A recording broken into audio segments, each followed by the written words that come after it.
Stop that. Stop that. Stop that. I hear him chat to the noise. Move too quick, can't stop for the talking. I hear him chat with the walking. Just too sharp with the prize. White girls let it tell me I'm awesome, yeah. Hot like fire on the pan. If you wanna touch my please use caution. Cold like 0 degrees. I'm out the cage, gotta let out the beast. Revolutionary, gotta let out the streets. Locked in a cage, I'ma let out the sheets. We came for one man, forget my peace. We take the west side, take on the east. I'ma put him in the cage, never let out the. I hear him chat to the noise. Move too quick, can't stop for the talking. I hear him chat with the boys. Not so tough, but mans keep walking, yeah. Just too sharp with the prize. White girls, let it tell me I'm awesome, yeah. Hot like fire on the pan. If you wanna touch me, please use caution. Stop that. Stop that. Stop that. I want to talk about our love of nostalgia and what I imagine will be a Cowboys documentary on Netflix that will do very, very well, even though the team hasn't done very, very well in 30 years. And it's totally unsurprising that instead of just doing a Cowboys documentary in 10 parts, that Jerry Jones would insist on it be a documentary that starts with him and then talks about the Cowboys. But before I do that, I just want to ask you guys for a formal definition here on how many stairs you have to fall down a flight of stairs. Because at 2 o'clock in the morning on my vacation in the dark, I am contending that I fell down a flight of stairs, but it wasn't obviously the entire flight of stairs, but it involves me bloody on the floor with my knee and elbow scratched up. Yeah, oh yeah, and moaning and laughing at the floor, waiting for my wife to have heard me from where. Did you tumble? I did tumble, but great question. Thank you. It is, yeah, but I don't think I'm going to get away with this because I did indeed tumble.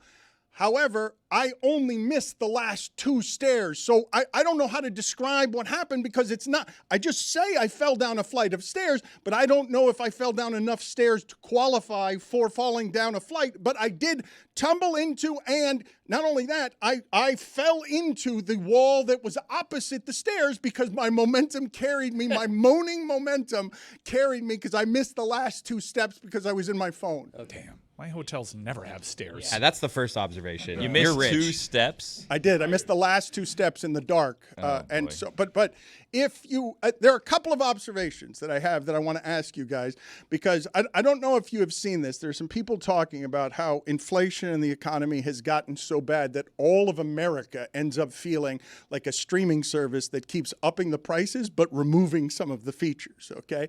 So I felt inflation when I went to, for the first time in 30 years, I went to, walking out of a pizza place, a gumball machine to get some Mike and Ike's. And I put 1 quarter in the gumball machine, and I ask all of you, what's the proper number of Mike and Ike's that I should get for 1 quarter if I go to a gumball machine from 30 years ago? What the hell's a Mike and Ike? Dan, No. Dan, that's not inflation. That's inflammation. Right, different. You don't know what Mike and Ike's Come on, are? you know what that is. What? Tell me. It's It's a gumball. It's right? a candy. It's a chewy candy. It's got a very Cylinder shaped. How big is it? very small. It looks Like like a pill, like a big supplement. pill. A big pill. No, the shape of pill. It's not circular. It's more oblong. Okay, you got to get 3 for a quarter, right? All right, you remember Good and Plenty? Yes. That's the fruity version of it. Ah, okay. 3. Okay, so you ruined the game. Perfect for the seat. Just you ruined the game because I got 3 and I was offended. I was hugely. I was offended on behalf of America. This can't be 3. I've just been ripped off as I'm walking out of this place. This is a ripoff. 3's not even a mouthful of Mike and Ike's in terms of what it is that you want for chewiness. Okay, 1 would have insulted you. 3 is normal. But what does that have to do with you falling down a flight I'm of just stairs? going to give you an assortment of observations. You had a quarter on you? Yeah, I can't believe you had a quarter. Well, Wow, change. What else can you buy with a quarter these days? What's funny about that is the only reason I went to a gumball machine for the first time in 30 years is because I had a single quarter on me. And I'm like, what am I going to do with this? I usually just give this to whoever it is gave it to me. Okay, and when you fell down the flight of stairs, because I'm not going to leave that alone until I find out how much you'd been drinking, because when you fall down a flight of stairs and laughter ensues, it implies that alcohol was involved. Not a drink. It was not about drinking. It was 2 o'clock in the morning in the dark. Okay. And you guys have me staying in a hotel. I would not do that. I was staying in a home. Yeah, Airbnb. And You and bought a view. house on vacation. Ocean just view. a small one on the water. The answer's 5, by the way. 5 steps is falling down a flight of stairs. If it was like, if you're on the 4th step, 3rd step, that's just. I thought you were answering the stumbling at Mike and Ike's question. I think if you get, no matter how many steps, I think if you get to the bottom of the stairs still unbalanced, that's falling down a flight of stairs. Okay, but I ended up on my side and back again, bloodied knee and bloodied elbow, and it was only 2 steps, but it was obviously a hard fall, and I'm very lucky, like I didn't break my ankle or something in terms of the way that I fell. But I felt the last step on my way on the momentum. So you only missed 1 step, the 2nd step. You hit the 1st step, but with your knee or back. Yeah, I don't know. I don't even think it was my Not a knee or flight. back that hit the first You're step. going to die in a really strange way. Yeah. I'm just going to make a prediction here. The positives here, you're young enough where you don't break your hip doing that. You know, if that happened to my dad right now, Yeah. well, I mean, we could be looking at the beginning of the end. I mean, I pulled a muscle in my arm trying to do monkey bars. You should show that. He did the monkey. Remember we did while you were gone. Were you here for that, Dan? When my dad tried to do the monkey bars, failed at it. Spoiler alert. No way you would be able to do monkey And bars. afterwards, he had a bruise on his bicep that it was on both sides. So he did something like legit. The point is not that, but that if I fell down a flight of stairs, I absolutely would break a hip. So good for you not doing that. You got good hips. This guy leads the league in hips. He always has. Nice gate. A perusal of artificial intelligence suggests the average flight is about 12 to 15 steps. It goes to the next floor, right? Flight of stairs. Still dangerous. We're not downplaying how dangerous it was. It's just not a flight of stairs. The legal definition is a continuous run of steps without a landing. Bad arm day for you? Bad arm day? Bad arm life. Yeah. All right, let me see what you've got working there. We're going to embarrass you on a couple of fronts here because we have a video here that I am told you do not want us to play about something that you and your wife are beefing over. So that is a strange place. So that's a strange place to have a bruise after doing the monkey bars. And I do believe Oh, look at that thing. that the reason that happens is because that's where all your dad's pride, ego, and will went to die because he couldn't actually do it. It was embarrassing. But that was the intersection of I don't want to be embarrassed. Let me see if I could tear my bicep doing this. Okay, now I have to stop. Okay. That's right. I was injured, or else I would have continued and done the whole monkey bars. That's good. See, he just gave me a great excuse. Injury. That's why I couldn't do it. Why are you so delusional? And I have a theory, okay? I do have a theory that I believe is true after 40, which is that every man, and this only happens to men, every man over 40 thinks he's 20 years younger than he actually is. Put it on the poll at Le Batard Show. Does every single man over 40 years old think he's actually 20 years younger than he is? Because I think this is an affliction, for you especially, because you think you can do everything in sports. Like you think you can block Myles Garrett and kick 70-yard field goals. No. I've kicked a 50-yard field goal, as all know. So that's part of it. You know, I used to do monkey bars like in top speed when I was a kid. That's how you did them? Yeah, when I was a kid. And so I'm figuring I'm stronger right now. I could kick the ass. Your form would allow you would hit your head on the monkey bar. Like you're not making it. No, man. I'm going like this. I would kick the ass of my 10-year-old self who did monkey bars, top speed. So I'm thinking, why can't I do monkey bars now? So I tried and I failed. I don't understand how delusional you are about this. You mentioned kicking, and it just made me think of a preview I saw while I was away. Have you guys seen the preview yet for a movie that I have to see, which is just called If I Had Legs, I'd Kick You? Wow. Great title. Is that from the makers of Something's Gnawing on My Leg? I don't know what this is about. I assume that it's a horror movie, but you can find some information on this for me. And what I wish for you to also do is please find some information for me on the movie The Senior, starring Michael Chiklis, who I have been told, please get me a height and weight on Michael Chiklis, and please get me an age on Michael Chiklis, because he is going back to college. He's playing for a team called the Lobos. He has 1 year of eligibility left. He's an old man, but what I'm told is that he is a menace in this movie, and it's based on a true story. He looks ridiculous doing everything that he's doing because he's an old man who's not particularly big. But one of the things that he does in the fourth quarter when everyone's tired, I'm told, is he lines up on the line of scrimmage and he informs everybody on the other team that it is, quote, clobbering time. Oh, because that's actually a callback. He played the Thing in the Fantastic Four, and that's the Thing's catchphrase. I'm a nerd. Michael Chiklis is currently 61 years old. He is listed anywhere between 5'7" and 5'9". He's an actor, so it's probably 5'7". Yeah. And just under 180 pounds was the last verified weight. No way is he under 180 pounds. Get out of here. I mean, if he's 5'7". This is as asinine a preview as I ever have seen done on sports. A 61-year-old Michael Chiklis trying to play college football, but he reminds me of Cody. Okay. First of all, I've seen that movie. It hasn't come out yet. I was at the premiere. Came out in 2020. I was at the premiere in 2023. We actually had Mike Flint, the original linebacker who Chiklis is playing, on the Greg Cody Show podcast. Christopher, you should get audio from that. But the movie's a little bit corny, but it's sweethearted. It's a sweet movie. I can recommend it. I can't tell if you're actually telling the truth or not. No, I am. You went to the premiere? I went to the premiere. It was in Fort Lauderdale in the fall of 2023. The assumption was that it was going to come out soon after. Apparently they couldn't. Well, I just saw a preview that said it comes out September 19th. It does. Yeah, so in other words, it had been in the can for 2 years. Episode 46 of the Greg Cody Show. I completely forgot about it. We talked to 59-year-old Mike Flint. Of all the people to have something for you on a movie topic. I know, Mr. Movie. He's like the perfect guest is in studio with you.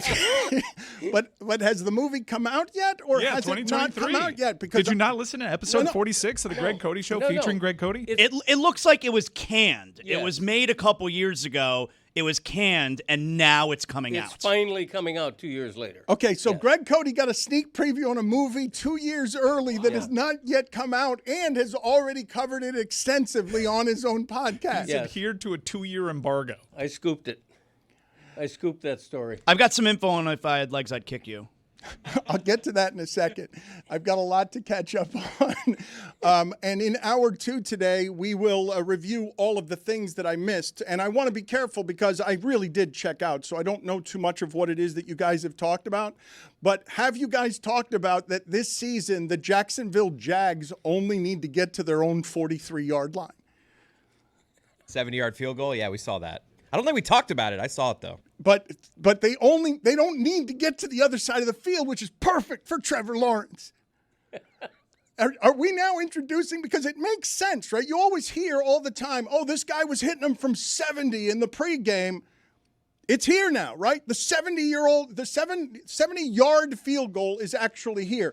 Will we see this? We're going to see this at some point at the end of a half or at the end of a game. It doesn't make any sense to do it when you're going to give up the field position of allowing somebody to be in your territory, but we will see this happen. I'm surprised we haven't yet because the 60-yard field goal has become fairly commonplace. 65 has been done.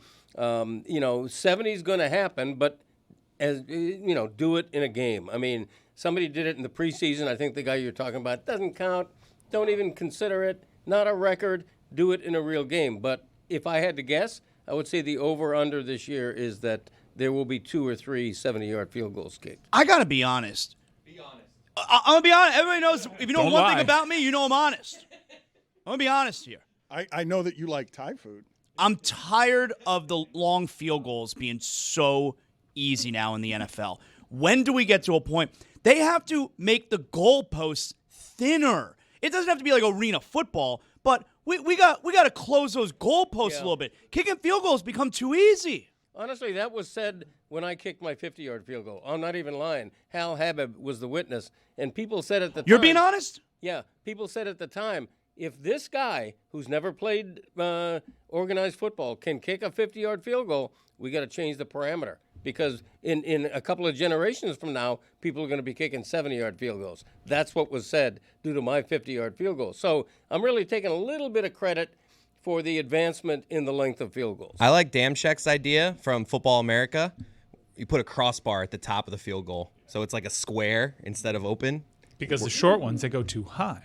That's not a bad idea. I like that. You have more footballs blocked at the line of scrimmage. Make it tougher. Make it tougher. Okay. You guys want to make the field goal more difficult, and you're trying to discuss whether or not you'd rather kick it through a square, or move the goalpost closer together. Not only that, if it's a super short field goal, it should be worth 1 point. If it's a medium field goal, say 35 to 50 yards, you're rewarding the offense less for getting closer to the goal line. It should be two points. So if you go further down the field, you're going to ruin the game with a bunch of strategy to be at the 50-yard line. What's the matter with you? You'll be taking knees at the 40. Strategy is part of the game. We're incentivizing them going for it the closer they are to the goal line. Right. That's how we spin it. That's right. Yeah. Put it on the poll, please, at Le Batard Show. Should the goalposts be closer together? Please give me an update, Zaslow, if you would, on the great movie, If I Had Legs, I'd Kick You. Okay, here's the plot. Be honest. Everybody knows that. With her life crashing down around her, Linda attempts to navigate her child's mysterious illness, her absent husband, a missing person, and an increasingly hostile relationship with her therapist. And I'll tell you, this is a cast. All right, it stars Rose Byrne. She's an A-list actress. Also, Conan O'Brien. What? I didn't even know he's an actor. So yeah, there you go. He's a psychiatrist in that movie, Excellent. but it's a horror movie, correct? Dark comedy. It looks like. A$AP Rocky's in it. It's a good name for a movie. It's a movie that lures you in for sure. Can I wonder here aloud, Billy, because I have been grateful here that over the first 20 minutes of this show, you have not allowed Wild Willie Wednesday to break out of me. I don't break out around me. No, you're back. This is a celebration, a homecoming, if you will. But can you please explain to me, if you do not mind, why it is that you were alleging that a 31-17 game is more of a blowout than a 14-0 game? I mean, does that have to be explained? Do you guys argue that a 31-17 game is not more of a blowout than a 14-0 game? It sounds better. Yeah. It sounds more impressive because the points that you're putting up on the board. But also, the other team has 0 points. Yeah. I've never really given this much thought, but I would rather beat a team 31-17 than 14-0 because I want to feel good about my offense more than I want to feel good about my defense. That's just wrong. What's wrong? The 14-0 game is more rare. I'm with it's more you. of an unusual score. Yeah. That's what you want. That's 2 scores. How weird are shutouts anymore? I would like to see a pie chart or a graph on the number of shutouts in the NFL. They're so rare now that when you get one, it's a big deal. And I so think for that reason 15-1 is more of a blowout than 14-0. That's definitely scoregami. In my NFL, there could be a 15-1 score. See? That kind of thing. You know what I mean? There could be.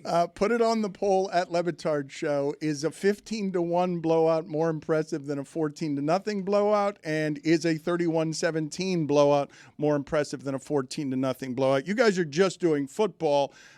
Baseball, that feels different. 15-1 and 14-0 feel the same. But when you do football on this and you tell me 14-0, 14-0 for me represents one of the most famous scores in South Florida history. The Miami Dolphins won a very close game in a sloppy Orange Bowl to advance to the Super Bowl over the Jets, right? The last time either of those two teams was relevant that way at the same time.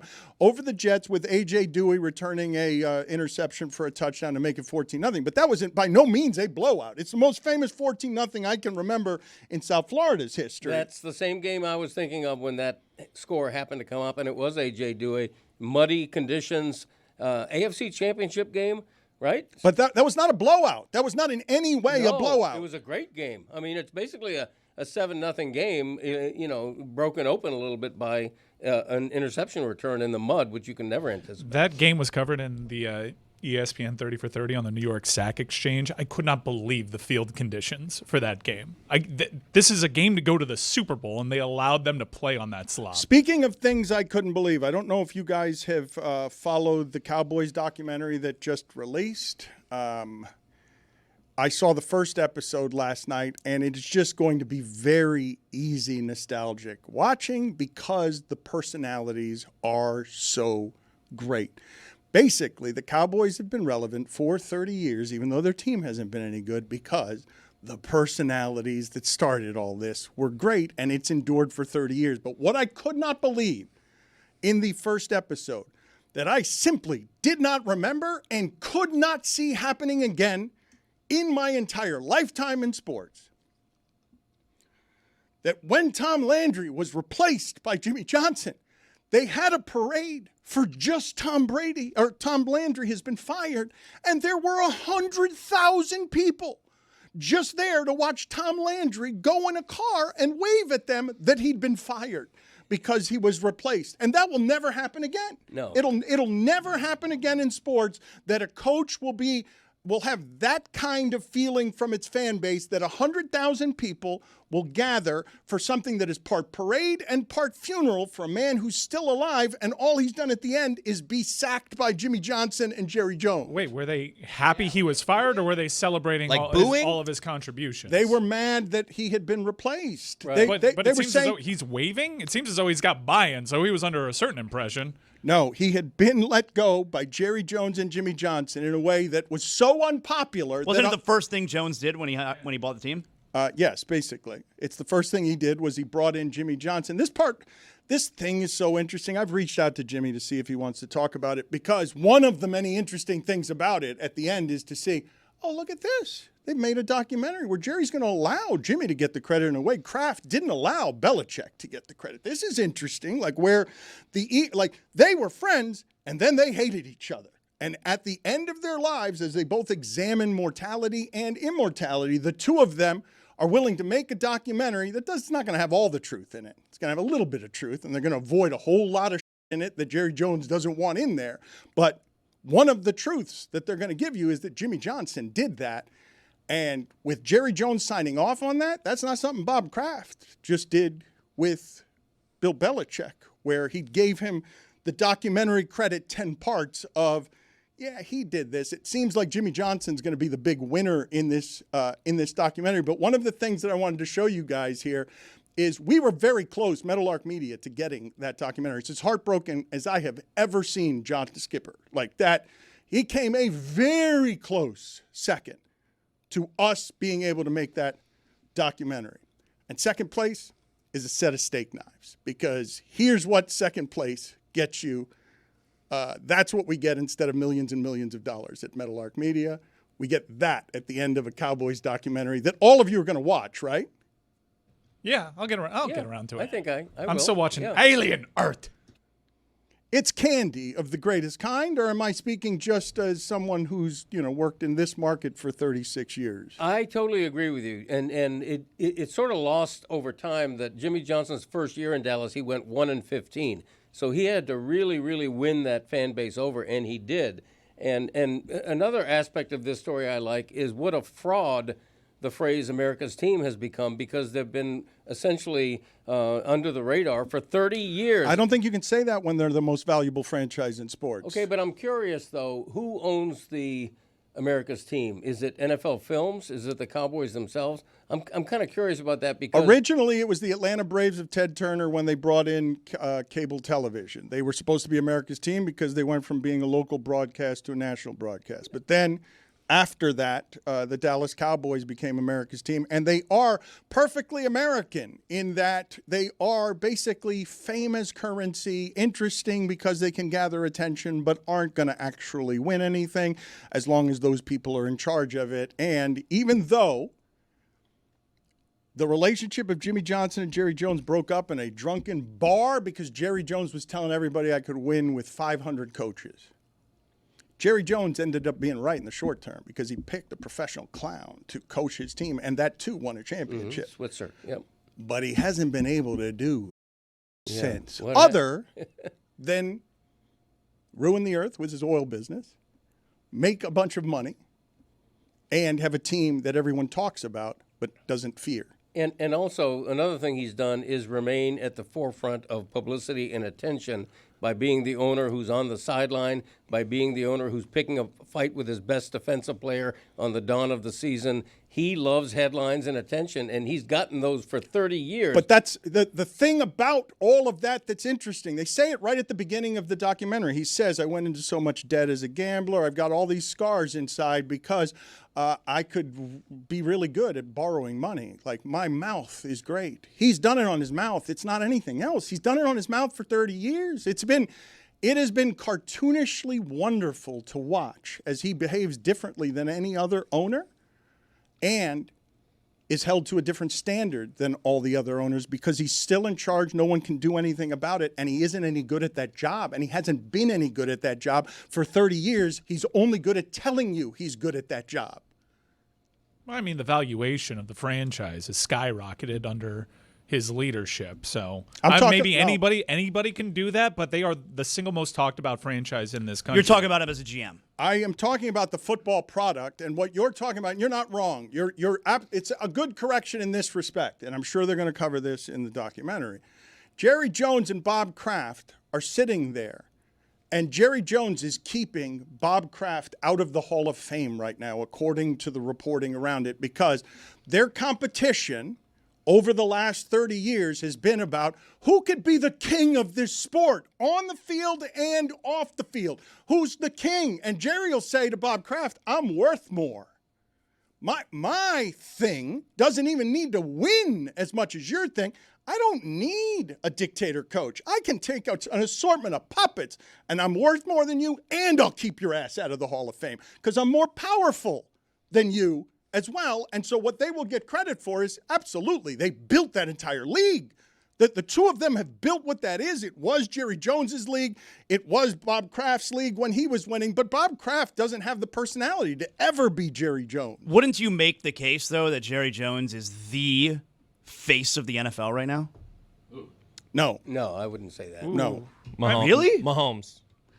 You're talking about face as an owner, like you'd make it Goodell or Power. You'd make it an owner instead of a player. You wouldn't make it Travis Kelce. You wouldn't make it a player. Face of the league? Can the face of a league ever be the owner? Was Mark Cuban ever the face of basketball? Is the Power where the face of a league is? Oh, I don't think Cuban's in the same territory as Jerry Jones. I think he's certainly top 15 names. Like there's the most important reason why Roger Goodell is telling assembled media our competition is not other leagues, it's tech companies, is because Jerry Jones is the most influential owner in a league run by owners.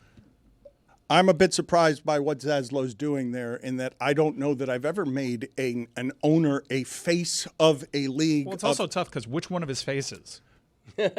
I guess Dana White is somebody I would have to do that. I would do that with UFC. Yeah. He is absolutely the face of UFC. But I think a player, when you're ever talking about face of a league, it's not power, it's play. And so the distinction you guys are making is a good one and an important one because Jerry Jones has won, even while he has not won, because it's worth more than anything, and it's because of what they've made that league. He bought it for $150 million.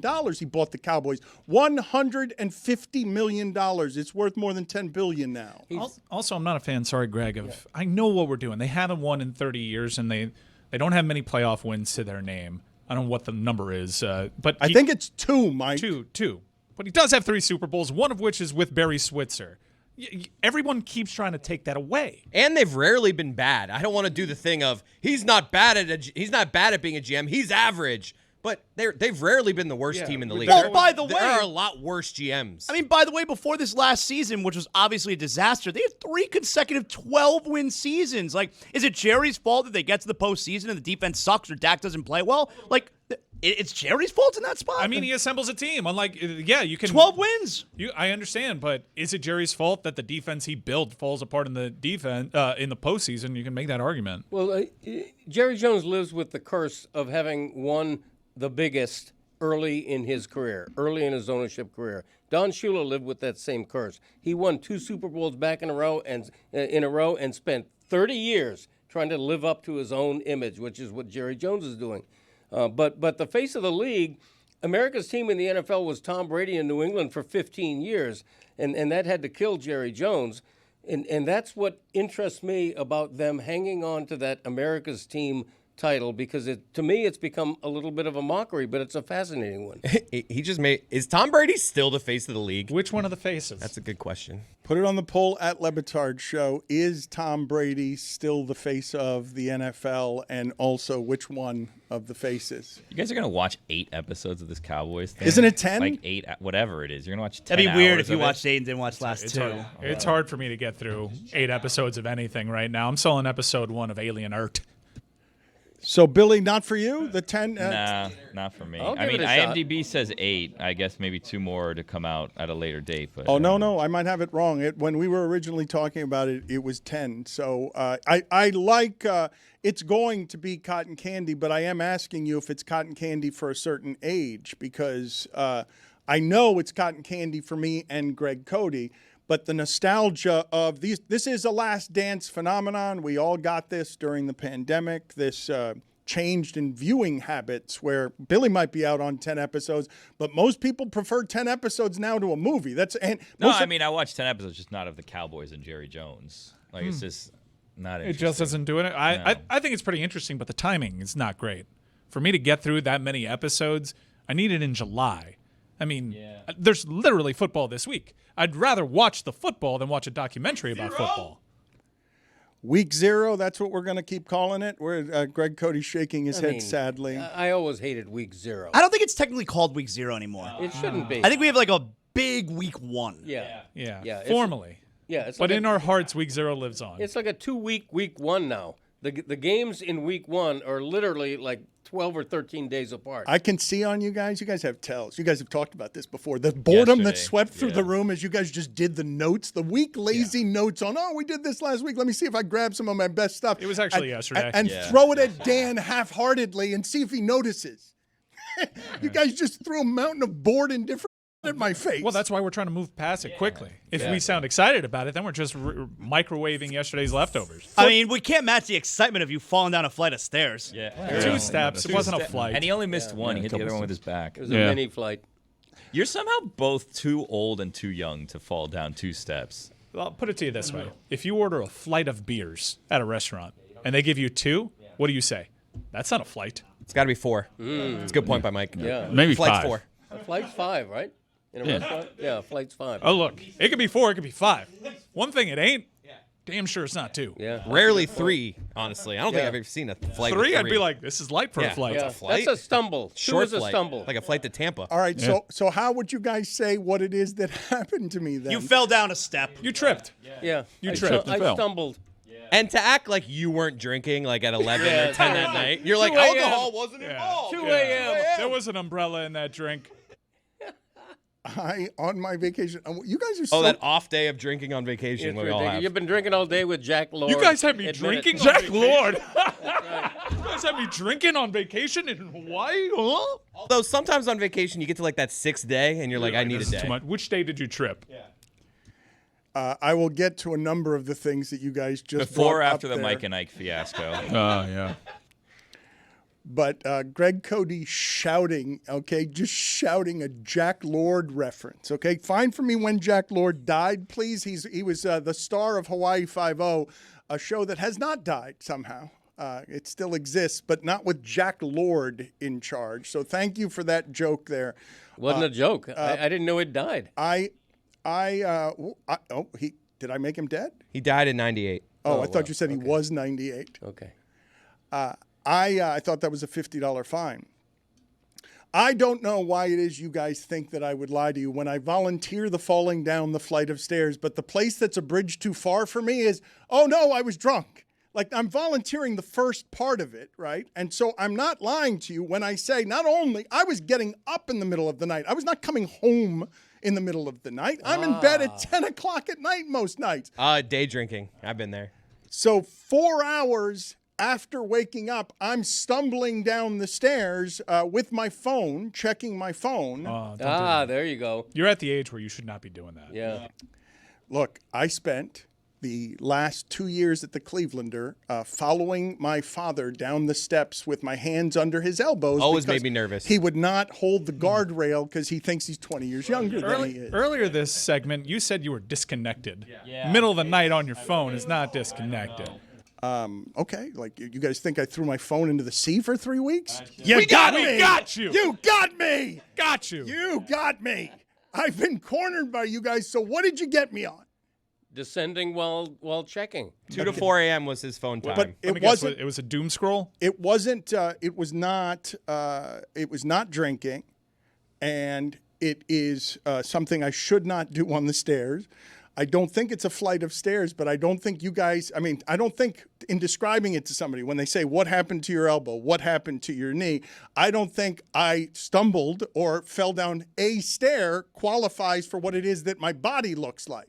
You fell down some stairs. Fell down some stairs. Yep. Yeah, which is 2 for the record, but not a flight. Right. What are you checking on the phone at 2 a.m.? I'm just curious. What's the imperative there? I Getting know, tweets. I know that while Zaslow has said that we should only have one time zone and it should be the Lord's time zone. Everyone knows that. What I will tell you, what am I checking at 2 o'clock in the morning? What I love about Hawaii, I love everything about Hawaii. Maui is some place that I could actually live. I don't say that about many places.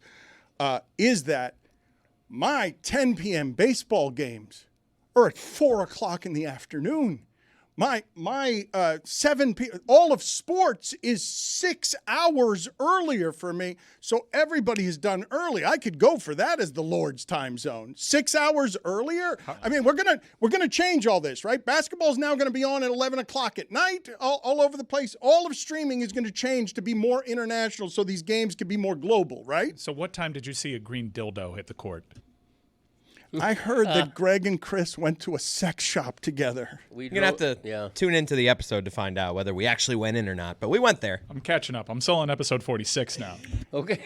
Is it because Greg didn't believe that there were still, or Chris didn't believe that there were still adult bookstores, as Greg called them? Exactly. And Well, I still fight that. I mean, I don't think that there are just places that only sell adult books. I took him to an adult entertainment center, and he was shocked that it even existed. Interesting choice of Whatever words. happened to going to the video store and you have to go past the saloon doors to get to the adult movies? Video stores died. This episode is presented by DraftKings. DraftKings, the crown is yours. A number of different things that I wish to get to, including Greg Cody. I don't know what controversy this has caused in the House. I know Greg Cody does not want us to play a video that we are going to play anyway over his objections because he's embarrassed by it, but I don't know the nature of the embarrassment. And before I play the video, Chris, can you give me some family context to this? Why is your father embarrassed that we're doing this against his will? My mother celebrates her birthday this upcoming weekend, and this past weekend, her work family took her out for which they do, like whenever someone celebrates a birthday. My dad goes to these dinners. I believe you complained about, and maybe I'm revealing too much because some people might listen, you only knew like 2 or 3 of 17 people or something. I probably knew 3 or 4 of 18 people well enough to have a casual conversation, but that's okay. It's her party, not mine. Right. You know. So then they get to the end of the meal where they're, of course, singing happy birthday. And you would think, other than my mom, who needs to be the most interested in this song? Like, we can't Who's have... up for a raise, you know? Well, that's true. And as the boss, and this is a work thing. It's a bunch of kiss asses. Oh, trust me. And this is. Everyone here, like, my mom is the boss here. So Billy got that right. Billy's nailing it. Like, everybody for sure is, like, not wanting to be at this dinner, and they're all just putting on a show for my mom. Like, that's undeniable. Well, wait a minute. Everyone loves your mother. That's what they, you know. No. At work. Believe me, that's bona fide. Well, So what we have here is we're going to jump in. I don't want you to throw it to the video just yet. I want to set some of the family context of this because we have 17 people at a dinner, and I know your father. He wants her birthday to be about him. Like, he can say it's her party. It's not what he wants. It's her party, but he'll cry if he wants to. Like, he wants to be seen here, and these are people who work for your mother, and he doesn't really want to talk to any of them. Talk to 2 or 3 of them. They're going to ask him, hey, Dolphin, 7.5, over, under. He's bored. He doesn't want to be there. Okay. All right. There's another backdrop to this video, and it's that I probably shouldn't have had that 3rd old-fashioned. My mom always criticizes him. When he gets into the brown, it's a scary thing. And I love how he says 3rd old-fashioned while in this video he's holding a glass of wine. So Mixon. Yeah. Oh no. Yeah. And we Ubered. There may have been a couple of beers before we left the house in a pregame party. Well, I have a theory about this video because I did see it before the show, and that applies some context. Yes, and what we're going to play here, this is more visual. So all you're going to hear here is them singing Happy Birthday. But what you're going to see is a very uninterested husband of the birthday girl. Let's play it. Happy birthday. Oh, no. Oh, no. Oh, no. Happy birthday. Oh, no. So what you missed there, if you're not watching, is my dad just in the middle of the song, not singing, not mouthing the words, just casually looking at his phone. Okay, boy, what a side profile there on the Cody nose. I was scrolling my phone real quickly to try to take a video of them singing Happy Birthday before it ended. Come on. That was my theory. That was Yeah. my theory. It was like You gave up. He was struggling. You could see the screen never changes. He couldn't do what he was trying to do. We're 3/4 of the way into the song. And I've been trying the whole time. You could have been singing along, but you were trying the whole time. We see you grab your phone to lift it up. Okay, the camera logo on my phone has disappeared. I now have to He's click just poking the camera I logo. now have to click a button and start spelling camera to get the Everyone, logo. please back off because this is a gold mine. There is a gold mine here on what you guys aren't noticing here is this is your father, Chris, after, quote, I probably shouldn't have had that third old fashioned. Oh, look, there's your a phone father here. is wrecked here, and I'm an honest man. his functions are not going to work correctly. Look, he's bad at technology under all circumstances. The funniest part of this is that nothing on your father's phones changes. He's he's stuck at password. And there are clearly people already videoing this. So but 2/3 of the way through the song, you have the idea. Someone should be videoing this. Let me get my phone. Right. While 7 people around the table are videoing. I wanted to be the guy videoing it. By the way, I haven't fallen down any flights of stairs lately. Oh, come on, Okay? man. I'm just saying. Not fair. Neither have I, according to them. Yeah, I mean, you know. you fell down some stairs. Different. Okay. But it's just uninterested. What should I take a video? Oh, that's First not of all, working. It wasn't even a birthday cake. It was like a brownie. Yeah, with that's a candle very in it. sad little come piece on. of pie. But and at the there. end, the half-hearted, just oh, good, that song's over. Okay. I love when he looks up defeated. Let me just get back to programming. I won't jump in and sing. And again, you're throwing stones here. While you haven't fallen down some stairs, I'm pretty sure Dan's arms haven't gushed blood because he just ran into a threshold. All right. That's fair. But, that kind of thing. When's her actual birthday? This seems like it was a fake birthday. The birthday, 22nd. The birthday is the 22nd. Oh, come on. It's birthday month in my house. I Ridiculous. do nothing but celebrate that Because we're woman. taking her out to dinner this weekend, so she did her work thing the weekend Right. before. And, It's normal. and she and I are going out Friday night. It's like a big birthday month. Enough. And so the fact I didn't sing because she's blowing out the candle in a cupcake, is not a big deal. How old is she turning? We don't want to talk about that. Well, is it like a significant milestone? It's no, not- it's not- it isn't. Oh, then ridiculous. No, it's not a major birthday. Why do you even need to go to a work birthday? You don't work with her. Well, that could be said, but I wanted to support my wife. Nobody supports her like I do. I'm not looking at the people. Not financially, but otherwise. No one supports her.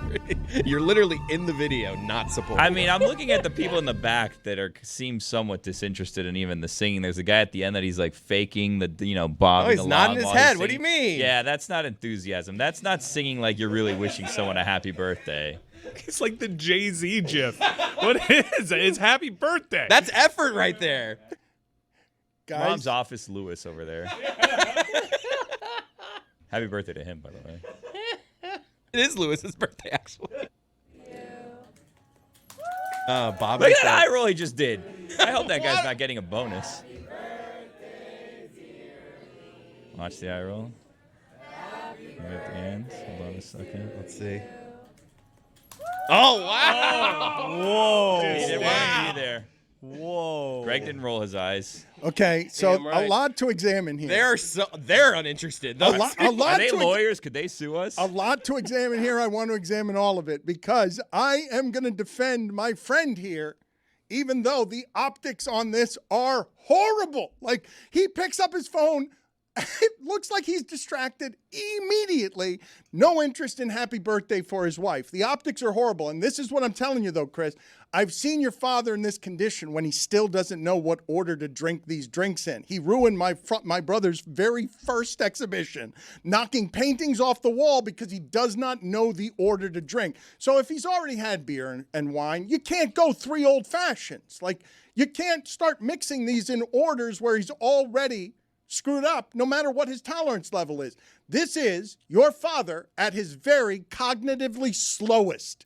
He can't I should pick up my phone. All right, I'll put it back down. He can't do here. Like, he's along for the ride. He didn't want to go in and be out with these people. He's so tired of Office Lewis and his fake ways, over laughing at mom's jokes. Bobbing his head.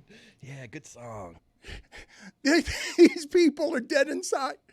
They don't want to be there any more than your father does. And your father handles it every year by drinking too much. No, that's not true. Greg, there's a story I remember from you ruining one of these things where you actually had a lampshade on your head. In his defense, he doesn't need a birthday party to do that. Greg, how many years ago was the office party that you had to change your office party behavior because at the end of the night you had a lampshade on your head? I don't catalog all that kind of stuff. You know, there's so much going on. This video does one thing. It shows how much I love my wife. No, it doesn't. Okay, because my priority right then was being hell-bent to record this song. 3/4 of the way into the song, you know, you had I the idea. was late reacting. You just need the wish at the end of blowing out of the candle. You fast forward through the rest of the happy birthday. I love the half-hearted, like him clapping, trying to like, look, I've been involved the whole time. I Here we mean, go. the idea you got to sing "Happy Birthday" is such a. Oh, really? I really don't like that song at all. Nobody likes it. Nobody wants to sing it. You know, and if it's like if you're singing it for somebody who's like a wife to you and an aunt to you and a nana to you. What name do you say? Nobody knows what to say when it comes down to the name, and everybody murmurs it because they don't know what to say. Kids now also have ruined. I don't know if you guys have kids. They say cha cha cha after every line. It's so annoying. No, it's so annoying. Shut up, kids. Yeah, exactly. Put it on the poll, please, at Le Batard Show. Shut up, kids. Also, okay, fine. But shut up, kids, cha-cha-cha, because it's your day, Billy. But Billy is right about this annoying thing. What do you guys have a go-to move when you arrive at the name of somebody whose name you do not know? You just mumble. Yeah, you mumble. But none of you have a go-to, like just anything. Get a load of this guy. So during Happy Birthday, if you can't summon the name, what do you do? Because you guys, this is a perfect time for that, or everyone there is close enough to say Erlene? Oh, yeah. Here, everyone would say Erlene. But if it's at our house, nobody knows what to say because she's Erlene to some of us, she's mom to some of us, she's Nana to some of us. So when it comes down to the name, everybody's going, man. I strive for the day where I can casually get invited to a birthday dinner where I don't know the person well enough to know their name. You're asking the person next to you, what's their name again? Yeah, this birthday seems capped. I know. It feels like the floor is know their name. She's the boss of these people. Why would they not know her name? No, I thought that perhaps the significant others or the kids or other people who might not know that her name is Erlene because they're there as a family event and it's not just work people. I did think that most of those songs end up with somebody mumbling. Dad, did mom do the thing where she makes people get up and talk about her? There was a couple of those. My mom's big on that. Wait, like what? At my birthday, it's like, all right, now everybody stand up and praise me. I actually stood up and said something that, despite the false allegation that I'd had too much to drink, I actually stood up just before that and said something that your mother acknowledged was very sweet. I'm sure you and it spoke was nice. quickly. I like to be concise. Did you say that kind of thing to conclude? No, I don't think I did. Wait, so like she makes all of her employees stand up and like say something nice about me now. Makes is maybe putting it a little it's strongly. a voluntary She's for basis. sure going to be mad that I'm saying this. But yes, at all my mom's yearly birthdays, there's usually speeches. Right. Were they gifts? Did you notice any like overeager gift givers? There were gift giving. Yeah. It's another pressure. It must suck for these people. Your mom sounds terrible. I'm not gonna lie. You're painting her in a horrible light. Well, I now want to recreate it. I want to put you guys in that position. Make each of you stand up and say nice things about Greg or me. Just make all of you stand up in front of people and say it. Like, what is she doing there? What's happening? She's not making anybody say it. It's a voluntary There's basis. a pressure, though. Like, there's a thing of, like, we got to implied. do the thing now. Well, especially if somebody is the first one to do Right. it. If somebody does it, then Yeah. it's like, all right, who's next? Yeah, like I don't think I was the first one to do it, but when somebody else stands up, all of a sudden I feel feel obliged. I bet Lewis, the head nodder, said something, didn't he? Easy. No, He I don't think so. kicked things off. He's the dopest boss, bro. Oh, I am here for Here's some limited. Flanagan's hot sauce, bro. I am here for Limited Fake Lewis. Where's he been? Has he made an appearance before today? Well, please, Limited Fake Lewis is somebody I want more of. You went 3 weeks with making an impression and not asking for more immediately. Congratulations, Billy. But that is Office Lewis. He's right there. And at the end, though, I don't think Lewis would like the appraisal very much that his enthusiasm is counterfeit, because I think that's where he would object. He comes in here, good mood every day, trying to give off gratitude, and you guys just bury him with your bitterness. I'll start saying good things about Lewis. Lewis, your hair is small. What? Again, quote, I probably shouldn't have had that third old-fashioned is a place that I want to put it on your father's tombstone, honestly. In fact, I'd like Crowded tombstone, That's but we a can fit crowded tombstone. I know. I'd like to find. Please, let's have a competition, shall we? Let's have a DraftKings sponsored competition that makes fun. Dark comedy. If I had legs, I'd kick you. It's a dark comedy. What do you put on Greg Cody's tombstone? Winner gets a great prize. The winner of Greg Cody's choosing gets a great prize, because a good nominee to start the bidding is, quote, I probably shouldn't have had that third old fashioned. I mean, that's been a life motto for him. Yeah, a little wordy. Do you understand? Is it? Little Is that it's too wordy for a tombstone? I think we could fit it. Across the top. He's a writer, so he'd want to be efficient. He'd want to be remembered immortally with something that was well written. I really would like to do this as a competition, to have Greg pick his what a listener suggests should be the words on his tombstone. Should it just be that kind of thing? Yeah. Hey, I mean, that's at the end. That's towards the bottom. hey, And that you know kind it. of thing. And you know it. But so it's just Yeah, gonna that's wait. So good. it's just gonna be his Jack? catchphrases. Like that's a fact, Jack. No, that ain't. Come on. Is he really dead? You never know.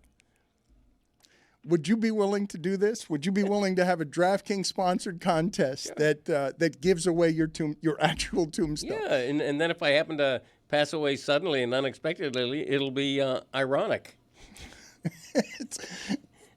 So, are you allowing at the very end to DraftKings to sponsor your tombstone? Yeah. Well, in real life or for Yeah, this bit? no, not as a bit in real life. No, I mean, first of all, I'm probably going to be, cremated or something. But you just I don't think know it's what going to they say got Greg planned for me. Cody from 1843 to 2025? No, That's there'll be a saying on it. I don't know. I think you have a say in what happens to you. You're like, they're going to cremate me. I don't know what they're going to do with me. Well, Yeah, it's not like a grab bag and we figure out what to do with the body. You know what? Put it on the urn. Your wife and I probably have, or your mother and I probably have to have that conversation.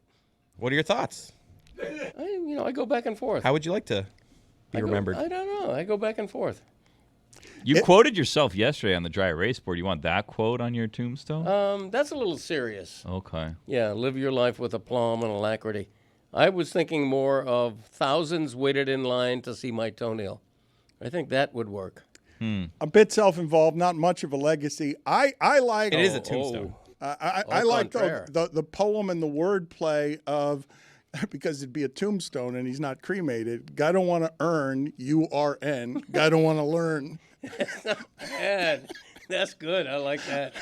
If I had a personal assistant, he or she would be writing that down right now. Have you I'll tell you have you what. ever thought of maybe like for like immortality, like making a cast of your great toe?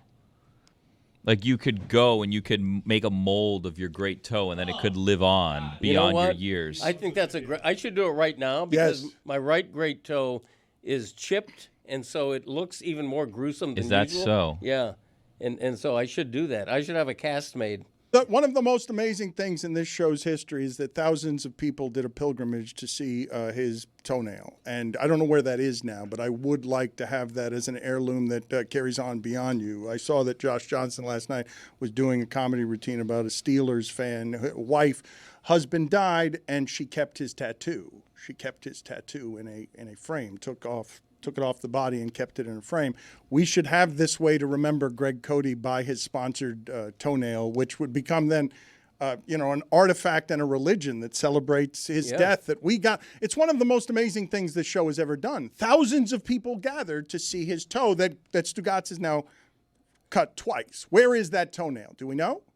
I have a toenail in a plastic case. But it's not that toenail? in my office, and I think it is that toenail. Well, why would it be I a still different have toenail? it. It's No, a I good still question, have it. Chris. A great Yeah. question. All right. I think that's worth a lot of money. He's like, right I now. have a toenail. I just got to make sure it's the same one. I believe that's worth a lot of money right now. Yeah, I think it is the same one. Now that you mention it. It must be. We're going to need to get that authenticated because he could just start pretending, and now Yeah. it doesn't become an heirloom or a collectible of any kind. We'll do a DNA test. But he's got disgusting feet, and They're muscular feet. they're warlocky. Okay. Warlocky, I like that. I mean, but am I wrong about I'm proud this? of my feet. You can't be proud of they're, those. They're muscular. They're veined. They're talons. They're masculine No, feet. they're a they're giant great. bird of prey, an ostrich. Okay. Speaking of celebrating my dad, Dan, while you were out, AI made a statue of my dad and recreating his famous. I love that. Tell me that doesn't look like Poppy. That looks When you more zoom like in on your the father.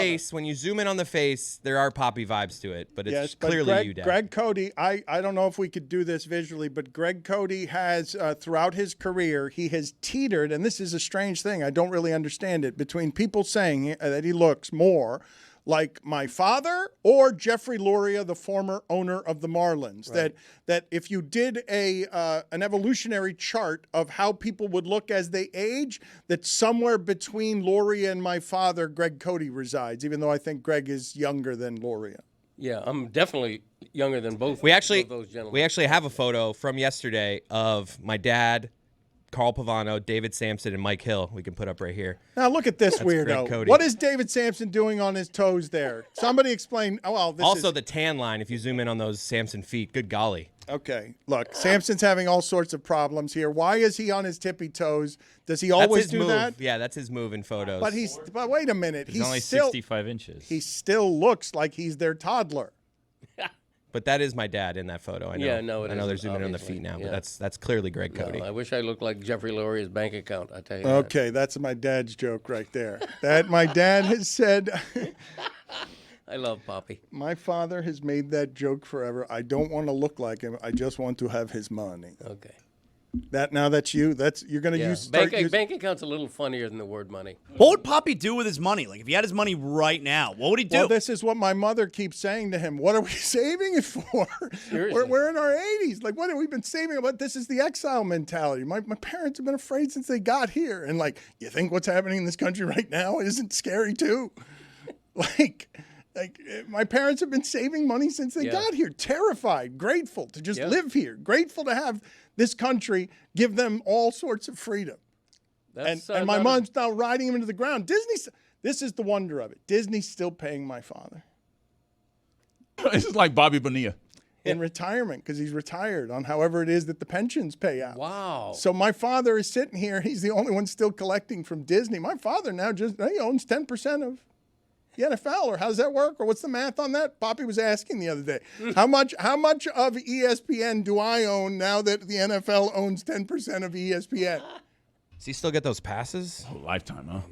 I mean, my father, I don't think there's been a mercenary in the history of ESPN or Disney who've gotten away with more than my father did. They're still paying him at the end. He pretended he was holding out because he just wanted to quit and couldn't tell me. And he said, they're not paying me enough. And he strong-armed them. Like, they caved. He didn't want to raise. He just wanted to leave. He didn't want to work anymore and didn't want to tell me. Good for him. Good for him. I'm glad I'm shocked he's still being paid by Disney. More power to him. Looks like me. Who do you get that most with, Luria or my father? Because it doesn't make any sense that you would look like my father. He's an old Cuban man. I know, but look at that gold statue. I mean, to me, that's your dad in that statue, not me. So we must look alike. And I used to hear Luria all the time. Mike says Lyndon Baines Johnson. Yeah, Lyndon B. Johnson Yeah. for me. LBJ. LBJ. Of course, everyone knows that in my ute, I used to be likened to Tom Cruise. They used to call me Greg Cutie. So There's no doubt Kristen, about that. Kristen, who works for us here, has been asking me, like, do we want to do this? And I'm like, that probably would be expensive. I would like she's like, where would we put it? I want this thing. I think we need this thing somewhere. Let's start at the big toe. We'll make a bust of his. I put a of his foot toe. casting project inside the slack so There we someone go. can like figure out the supplies we need to cast his feet. I'd like a real statue, rather than me one deep frying a turkey. What would you be doing? Oh, come on, Greg. You're going to say yourself so seriously great at the visual. end. You want to.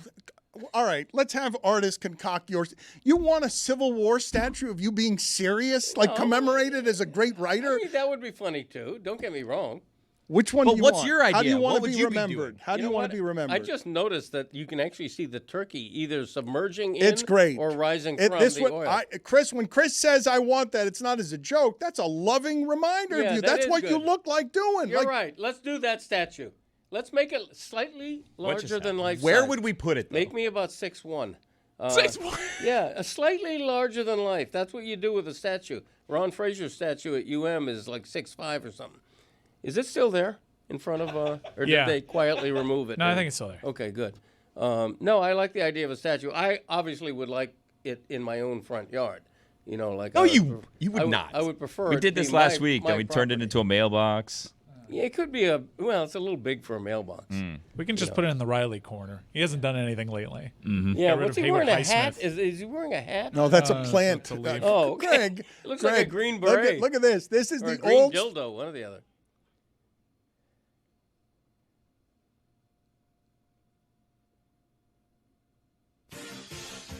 Listen up. Time to think fast. Is this a real or fake podcast? Wait a minute. Wait a minute.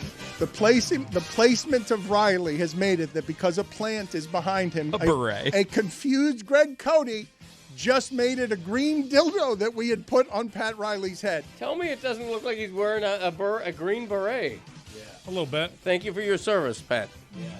In that angle, I even get the dough reference. Dan, Thank you.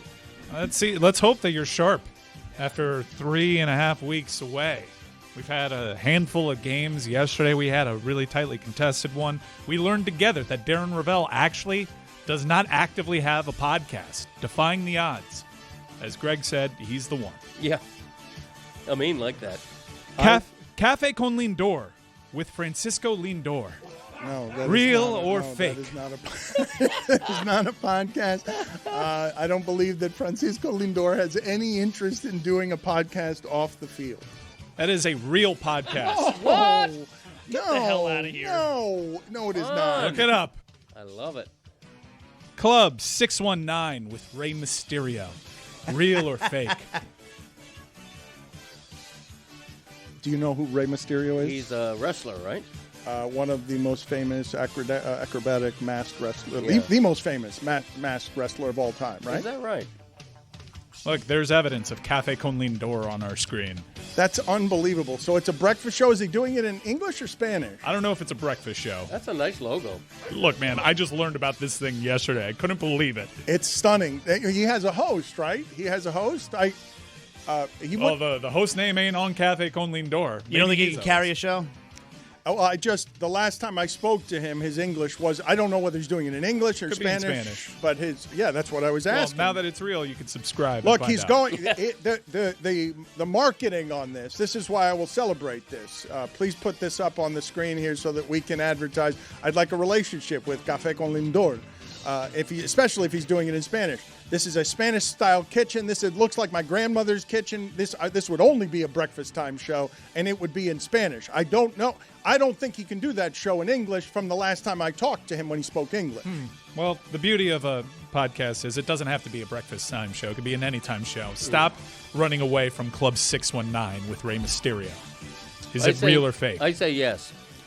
Real. And I was asking questions about Mysterio. He is the most famous masked wrestler of all time. Zaslo's been bothering me. Look, Zaslo's on a hot streak. He's been bothering me about he wants to do a wrestling show.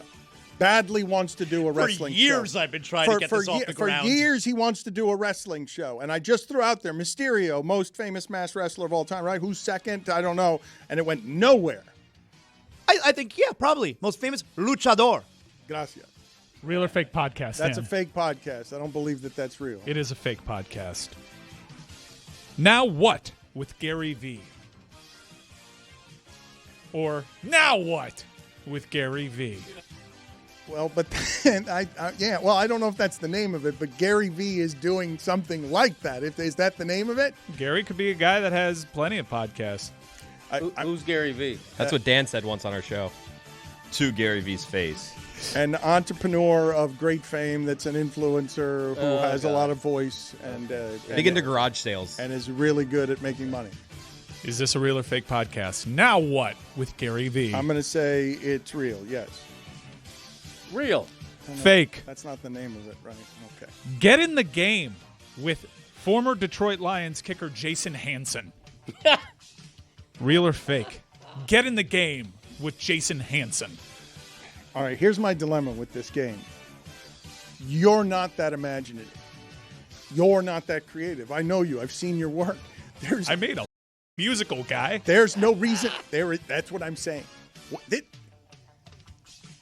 Wait, what was that guy doing in the middle? I made, as a taunt, as a taunt. Chart topper. I made a fucking musical guy. You've been gone for a while. That's why he calls you now. Yeah. When's that guy coming back? You're not creative enough to invent that. That has to be real. That's too ridiculous to be fake. Get in the game with Jason Hansen. It can't be real. There are it levels shouldn't of be my real. sickness. It can't be real. It should not be real. It is. There's no reason that anyone should pay for that in this economy. So are you saying it's real because it can't be? That's right. I'm saying it's not real. It can't be. It can't be real. It can't be, but it can be. It can't be. It cannot be, but I'm saying it's real just because I'm testing your imagination. You wouldn't make that up. It's real. Wow. Dan called it. Wow. All right, final one. And I know you made a musical guy, and I'm saying you're not that creative. Last one. Soup's On with Jeff Suppan. Oh, love it. Love it. Is Soups on SUP, though, or is it SU, like follow-up. How is it spelled? It's conventional spelling. Okay. No, but that's a great question he's asked. You want him to use it in a sentence? Just to see where Mike's at on it. I like it. Go ahead. Let's do this. Greg, go ahead. How does this work? How does this spelled? What is the graphic for this? Soup's On with Jeff Suppan has to be spelled SUP''S. I would think so, but I think you can still get away with a soup bowl, with a spoon, with a little picture of a tendril of smoke coming up from the heat, coming up from the soup bowl. I think you would confuse the audience because they would say, "Sup, Ann," you know? Yeah, it's Sup's called on. What's Up? And then we get fouled up. Yeah. All right. So, no, that can't be a podcast. I think it is. It's fake. Welcome back, guy. Thank you. I've missed that game. I missed you guys. And I want to come up with Greg's tombstone sponsored by DraftKings. Please help me figure out what the writers around our show, what are we saying the limits on this has to be? Because you don't want too many words, I mean, right? it depends on the font. You can fit a lot, you know? Yeah. You will disqualify yourself, I think, Greg is so self-involved. You saw the most engaged he's been in 10 years is when you guys asked him about his statue and how serious he is about wanting it to be 6'1" and being in his front yard. We made fun of Pudge because he had a giant statue that was in his yard. It was a giant gold statue of Pudge in catching gear here in Miami that was in his yard. It was ridiculous. It was golden. It was godlike. And the last time I saw Pudge walking through the lobby of a hotel because I'm so awkward, I just asked him, where's the statue? Because we made fun of it for years, that he would have a statue of himself in his yard. And he said it was being shipped to Texas and that they are now having it outside their stadium, which they should. Well, no, they made a different statue for him, so he might have thought that you were actually interested in the statue they were making in his honor. Yeah. To have multiple statues. You really want a statue of yourself for your yard. If we got it for you, you would put it in your yard? I would love it. Your wife would let you do that? Yeah, I would build a whole thing around it. Like it would be like in a garden type situation. We would decorate, we would landscape around the statue, and I would also like a very lightweight version of that statue that I could carry around with me. Like if I'm going on a trip or something, I could carry a statue of myself under my arm if it weighs like 10 pounds or less. Like a bowling, think of it as like a bowling ball, weight-wise. Why would you want to carry this It'd around? be fun. Yeah. Hey, look at that guy over there carrying a statue. Is that a statue of himself? Was that Joe Biden? Did he win an Oscar? Carrying a statue. Sitting around the kitchen table in Scranton. You hear Joe Biden, you're like, all right, time to play the hits. Bring back Joe Biden. I mean my imitation of him. I don't mean Joe. God rest his soul. Not that he's dead. Wait. He's alive. What? Yeah, he's still good. He's still kicking. All right. How'd we He get had sidetracked? legs. Yeah, exactly. He has legs. We know that. Just joking here.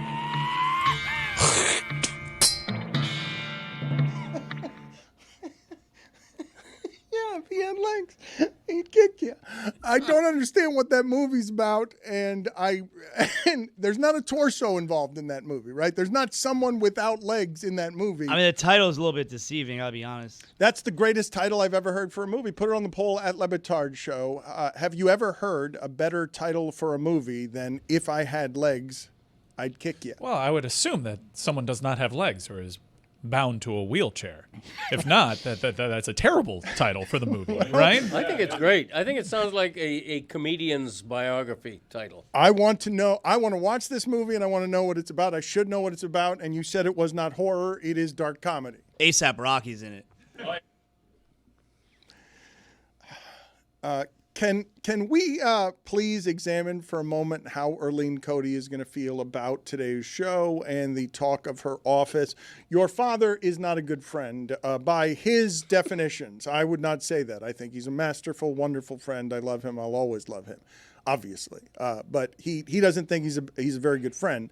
And it's because he can make it to be hard to be friends with him. You have to chase after him. He's not coming to you. He's not making phone calls. He's not trying to, I think that's why he identifies as a self-proclaimed bad friend. I don't think he is one.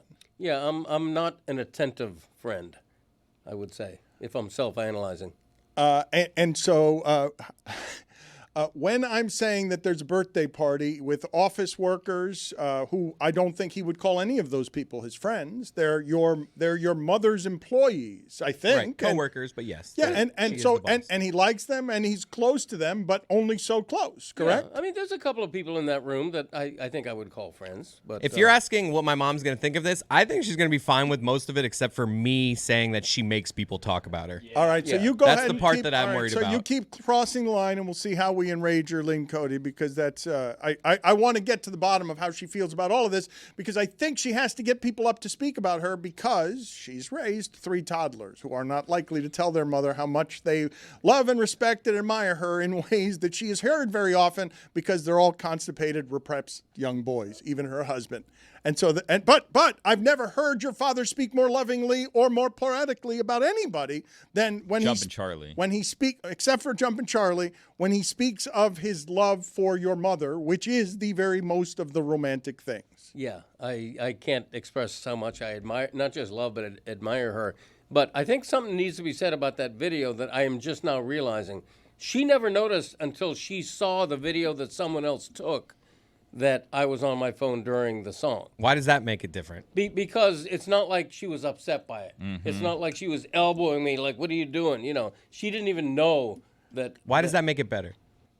Because in real time, it didn't hurt her feelings. It Yeah. didn't insult her. In yesteryear, he would have been able to get away with that. Yeah, because Now people are everybody out here- now exactly. everybody's a photographer. Everybody's got Except a camera. you. Including you. I would argue that you did more to pay attention and give her your full attention Right. than the person videoing it, because Thank they you. were on their phone. You were not. Thank you were you. only for a portion of the time, but you were trying to be in the moment. I was very You were much essentially engaged. treating her birthday like an Erykah Badu concert. Whatever that means. Yeah, you're right. Yeah.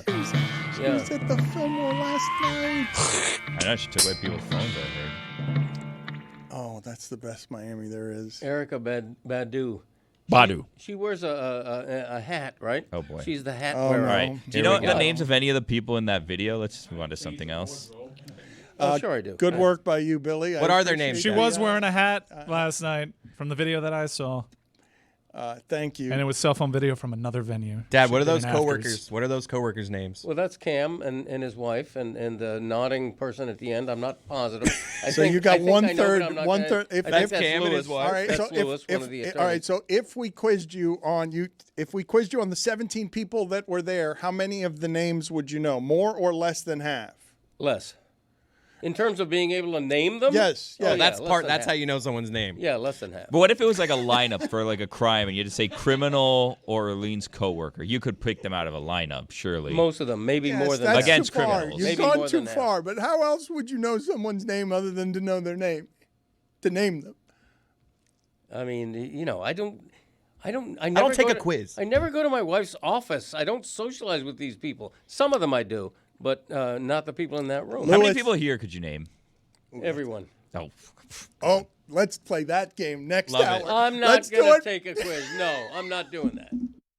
Folks, when it comes to competition, Boost Mobile and DraftKings have you covered all year. Compete for free for a share of $4,000 in multi-sport prediction contests throughout 2025. Get in on the action now and play for free for a total of $270,000 thanks to Boost Mobile. Eligibility restrictions apply. Void where prohibited. See DraftKings.com/BoostMobile for details.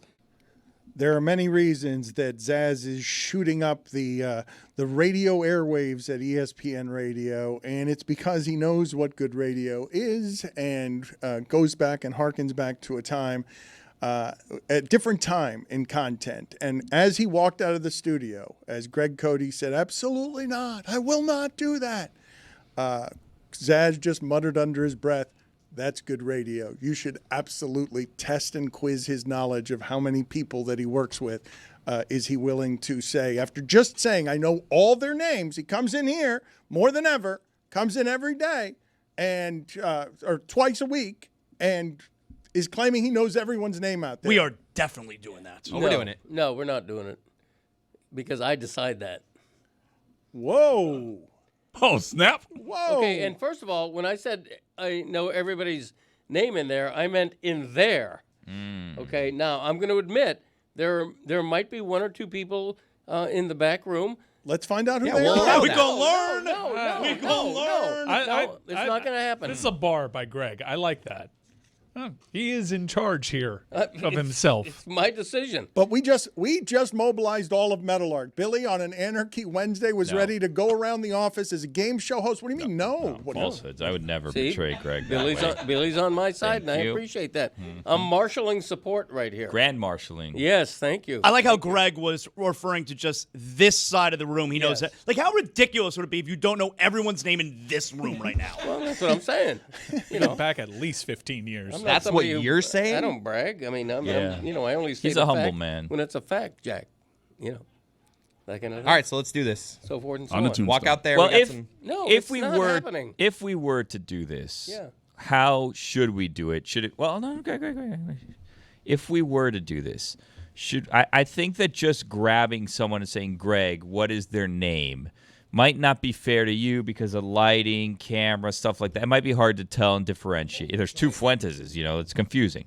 So should it be a thing where it's like multiple choice, where you have three people and Dan says which one of these is Ethan, and then you have to decide? I think that's the way. Or does Yes. Dan say something like, okay, Ethan, and then Greg says, okay, Billy, move over to that person at this table, stand next to the person, and then they reveal their name. No. Oh. No. All right, Greg. we're doing this. Greg, Stop being all right. a poop. No. Whoa. Like, Where was that going? where did that language didn't need to escalate till there? Guys, I have no idea what he was originally going to say. I'm worried. I know. No, I Don't- meant what I meant. Don't be a Stovetop? poop. I want some help here as opposed to the lack of help, which is what I'm presently getting by all I'm trying to involved. help. Okay, you're trying to help, but you're doing it in the worst way possible, which is speaking a language your father does not understand, which is you are my boy, you are my son. Stop badgering me. Thank I don't you. like it on our podcast when you do it. Thank you. In defense of Chris, it's not the worst way possible. The way that he corrected himself initially, the original word would have been the worst way possible. You have no way. Starts with a P, rhymes with, you'll see. Okay. It's actually not what I Wait a minute. I call people poops. All right. You know what? Hold on a second. Zaslow, what you just did there is totally unacceptable. We need subtlety in those moments. That is not you could have left something to the imagination, Zaslow. I mean, that's why I said rhymes with. Yeah. Okay, not helpful. How did he skate on a penalty? Well, I can't figure out the Yeah. board here. They said they gave me a whole bunch of new penalties, and I'm looking, and all I see is Billy Corbin's board, so I had to bail on The the late joke. call, so Page, keep it page moving. 2. Yeah, no, I've hit all 7 of the pages, and they told me that it was all ready to work, and none of it worked. Look So, at Dan hitting his microphone. Unprofessional. regardless, you have offended. Greg Cote has been offended by the way his son behaves because his son is disrespectful, more disrespectful than most. Right. Than most sons.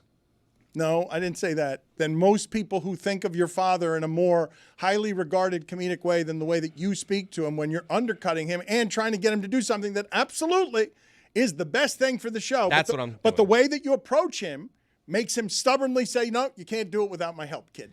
Dad, will you please do this for us? That doesn't work It'll either. really help No, the show. You got to go Billy's route. No, you don't know your father at all. You got to go Billy's route. I'm not taking a quiz. I'm not doing a multiple choice. Let's I'm do a not doing any of lineup. that. Let's do a criminal lineup. I'll get 3 people in here. Get 3. Okay, I'm not.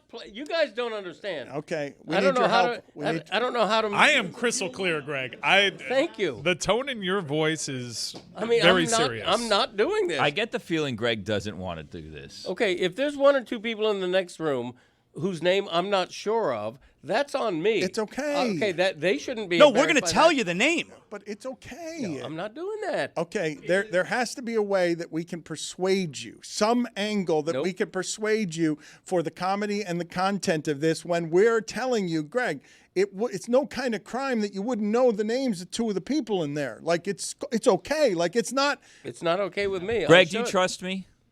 Yeah. Usually. All right. Yeah, usually. Okay. All right. I'm gonna need you 2 people. Hold on. No. Just trust me. No. Can you trust me? No. Can you trust me? Greg, you can sit it out while Please you're in trust it. me. You can sit it out. Just let us, please, Billy, let Billy. Just trust me. Can you trust me? No. All right. Just okay. I don't I'm care. gonna take that as a yes. I'm gonna take that no as a yes. You could bring my wife. Look at this. in. The lineup is here. All right. No, We have 3 people in here. Greg. You Greg? could bring my wife in here right now, and Greg? I would not play along with. Which this game. one is Mike Fuentes of these 3 people? Okay, obviously those 3 I know. Which I'm not one is gonna- Mike I'm Fuentes? not- And they're trying to make it easy for Come on. you. You can. I'm You not got gonna play this game. You can play this game. A, B, or C? Which one is Mike Look, you got Fuentes? A, B, C. Which one is Mike Fuentes? Okay, Rose is Mike Fuentes. That I'm you not did not pl- I'm not point at playing this Rose game. there. So I'm not playing this game. Okay. Plus, I hate that music. Okay, don't start annoying me. I have the right not to go along with a bit. This is gonna go poorly. Thank you, Mike. I tried to trying end this with. Mike is the only one who kind of understands Which the Mike? temperature Which right Mike? now. Mike Ryan, Which Ruiz. one? Which one is Mike Fuentes? I'm not playing this game. Okay? I don't know your name right now. Which I am one's not Mike pla- Ryan? I'm not Which playing one's Mike Ryan? the guy on the far right who keeps insulting me. But you are playing the game. That's you're just, me. You're just No, getting I'm- it. I mean, is it possible he doesn't know which one's Mike Fuentes? Thank you. The That's guy on the right. far right is That's Tony. exactly right. Tony. Okay, Tony's the tall one. No, I'm not playing this game. Nope. I'm digging the music though. It's growing. You on said me. you hated the music. I know, but I'm liking it now. It's growing on me. Hold on a second. Let me see which one of these I now Playing have. no and. All right. Hold on a second. Let me see. Minor penalty, 2 minutes for tripping the entire show. That could be anybody's penalty. No, that's Greg. That's Greg's penalty. It is, and it's yours for trying to get me to do something I don't want to do. Minor penalty, 2 minutes for tripping the entire show. Is this a 5-on-3 now? Get out. You got to get out. You're not helping us do the show. We need your help to do the show. It's a clearly good bit to do no matter what your embarrassment is. And it's not like you're revealing to any of the Mike Fuenteses who were in there that you absolutely know their name by tricking us, by trying to say, hey, Rose over there, I know Mike Fuentes, but they threw in a ringer. They threw in somebody in there I wasn't going to be able to name. I don't think he pointed at the right lady when saying Rose. We had him cornered, and Billy has never resorted. Billy, every time he's dealing with Cody, he has never resorted to just trust me. This will be good. Do you trust me? You were trying to help him so much, and he will not help us do the show. Trying to bail him out. As if now everyone in there thinks, oh yeah, he clearly knows my name. So now everyone knows that he didn't know some of the names, but he didn't play along. It's just so annoying. Well, I have some reporting from the back over there because this is just kind of like a different environment. You've sent Greg over to the penalty box, but we have a barber there who thinks Greg is there for a haircut today. So it may be a while before Greg gets back, I'm He told. needs a haircut, actually. All right, so he gets rewarded. There they are. There's Lucio. Good to see Lucio. Yes, Lucio is in doing haircuts today. So now Greg Cody gets rewarded for that behavior. That's okay, great. That sort of Lucio's backfired. hair got darker, huh? Oh, come on. Oh, come on, man. Come on, man. That is What is not- that? Jeez. It is- That's typically not how it works. How long has it been since you've seen Lucio? How long has it been? You can't- COVID. Clearly, Pre-COVID. a couple shades ago. That can't be a greeting. you cannot see somebody for the first time since the pandemic and salute them with your hair got darker. I don't think Greg knows he's about to get a haircut. Oh my God, he knows. He's just gonna put it around his neck and. He needs a haircut, and yeah, Lucio's here giving out haircuts. Now, he should get a haircut. He's a mess. Chris, that video, can you get for me the video of your father falling into the bushes, please? Because I can't believe we're giving away this video for free. If you watch his hands during the video of him trying to get to his phone, his hands show you that he's as drunk as he's ever been. That's not age. That's the 3 old fashions after whatever day drinking he had to do to get through that dinner. Can you give me the video how many? This was 2017 Notre Dame Miami week, like the best week in Miami history. We went out with Marty Smith to, where'd we go? We went to Coconut Grove. Yeah, we hit the Grove and yeah, my All dad. right, don't we need to do something around the Miami Notre Dame game this year that feels a little bit like that to bring back the old vibes of whatever? This is your dad drinking what that ended up with him in the bushes, that ended up with you charging people. How much money did you make the evening? Not enough, because I didn't buy enough shirts. I bought like 100 shirts thinking like, oh man, I might not sell all these, and we sold out in like 15 minutes. I could have bought like 500 shirts. All right, so there was a video of your dad drunk and falling into the bushes. Forgive me. What are you doing? Forgive me for Andrew Schultzing this. Did you fall? Here it is. Oh my, Dad! Greg, you're gonna hurt yourself. What are you doing? You can hear my concern. You also sound pretty sauced up. Give me your hand. Give me your hand. Give me your other hand. Hold that other phone. My God. All you did was drink beer. I know. No. Oh, he's actually getting a haircut. All he does. Those are the moments, man. That's my first time seeing that. There's like an element to that where you could hear it's a son who really doesn't like what they see from their father. Oh, no, wait a minute. So I hear me being like a concerned son. No, Zaslow. Watching the video. I hear the same thing Almost Roy the good does. content. No, I hear the same thing Billy does, which is, oh my God, what a golden opportunity. A drunken, rambling, rampaging Cody in the wild. Let me present my best side to the audience, as I know I'm embarrassing my father, who drunkenly is now crawling through mud while giggling. All you do is drink beer. No. It was me saying all you did tonight. Even though I think I'm wrong about that, because I remember people were like buying him shots. Yeah, he ripped a few shots. Yeah. I don't know why I said that. Your father should be a much better drinker than he is, because he doesn't has eat. That's his had problem. So much practice. Like, he's got the requisite Malcolm Gladwell 10,000 expert hours. He should know the order so that doesn't happen to him. And when you shout in that video, and this part was shocking, this is just beer. We've seen worse. We have seen Greg Cody. Like, how many beers is that, you think? No, well, first of all, it's a day of it. It's 14 beers, whatever, 16 beers. He didn't adhere to the old adage. Beer before liquor, never been sicker. Of course. The best part is that often when he's drinking like this, like, Dad, you eat before? Like, you had a good, foundation. He's like, yeah, I had a lunch. Like, he just thinks eating lunch will get him through a night of drinking. Liquor before beer? You're in the clear. All right, so Greg Cody is in the other room. Greg Cody is refusing to play our game, but Greg Cody is rewarded instead of a penalty. This is infuriating. That's such bull. We had a great radio bit here. It was so obvious, all right? Can you name everyone in the office? Instead, no, I'm going to get a haircut. Yeah. You get it, man. You get it. And so now he's in the other room, and Lucio's great at this, and Lucio is going to clean him up, and he's going to come in here looking spectacular. But this is not a punishment. This is a reward. It's obvious a reward. We were just done talking about Greg Cody. He's been told all his life, Loria or Boppy. Who do you look most like? Greg Cody, what's the answer to that question? We're going to get some pictures together so that people can see the resemblance. What's the answer to that question? Do you get more people saying you look like Loria or Boppy? Pretty equal, actually.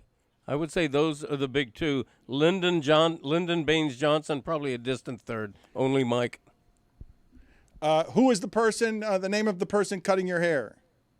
Lucio. Oh, he's willing to play the game when he knows the names. There it is. Oh, we've got him. We've got him cornered. So now he's willing to play the game. We're closer. Billy, good work. Good effort by you. Dad, you used to get Tom Cruise, right? What? Didn't people used to tell you look like Tom Cruise? Oh, yeah, back in the day. Yeah, very much so. Yeah, All right, like put when I this- was in college or whenever it was. Put this on the screen now, please. Here's a young Poppy. Here is a disheveled Greg Cody. And here is former Marlins owner Jeffrey Loria. We see the resemblances. Roy, look at Roy nodding his head vigorously. This when they're smooshed together, yeah. Okay, so they look similar. Look similar. That's correct. That shirt I'm wearing used to fit me at one time. Well, the way that we're talking about Greg Cody's drinking, again, his son did profit, but not enough because he could have sold many more T-shirts with the promise of a video that before had to be paid for to be seen. And only those people saw that video to embarrass Greg Cody. This video I'm maintaining of the birthday dinner, in his hands is the drunkest Greg Cody I've ever seen. Just the wobbling sausage hands that come with the old fashions after you've had 8 beers. And the question I have, and I don't mean this to be an interrogation, what kind of day drinking did you do to get through the awkward socializations you didn't want to partake in of a bunch of office workers who work for your wife that you didn't particularly want to have a party with for 7 hours while also celebrating her?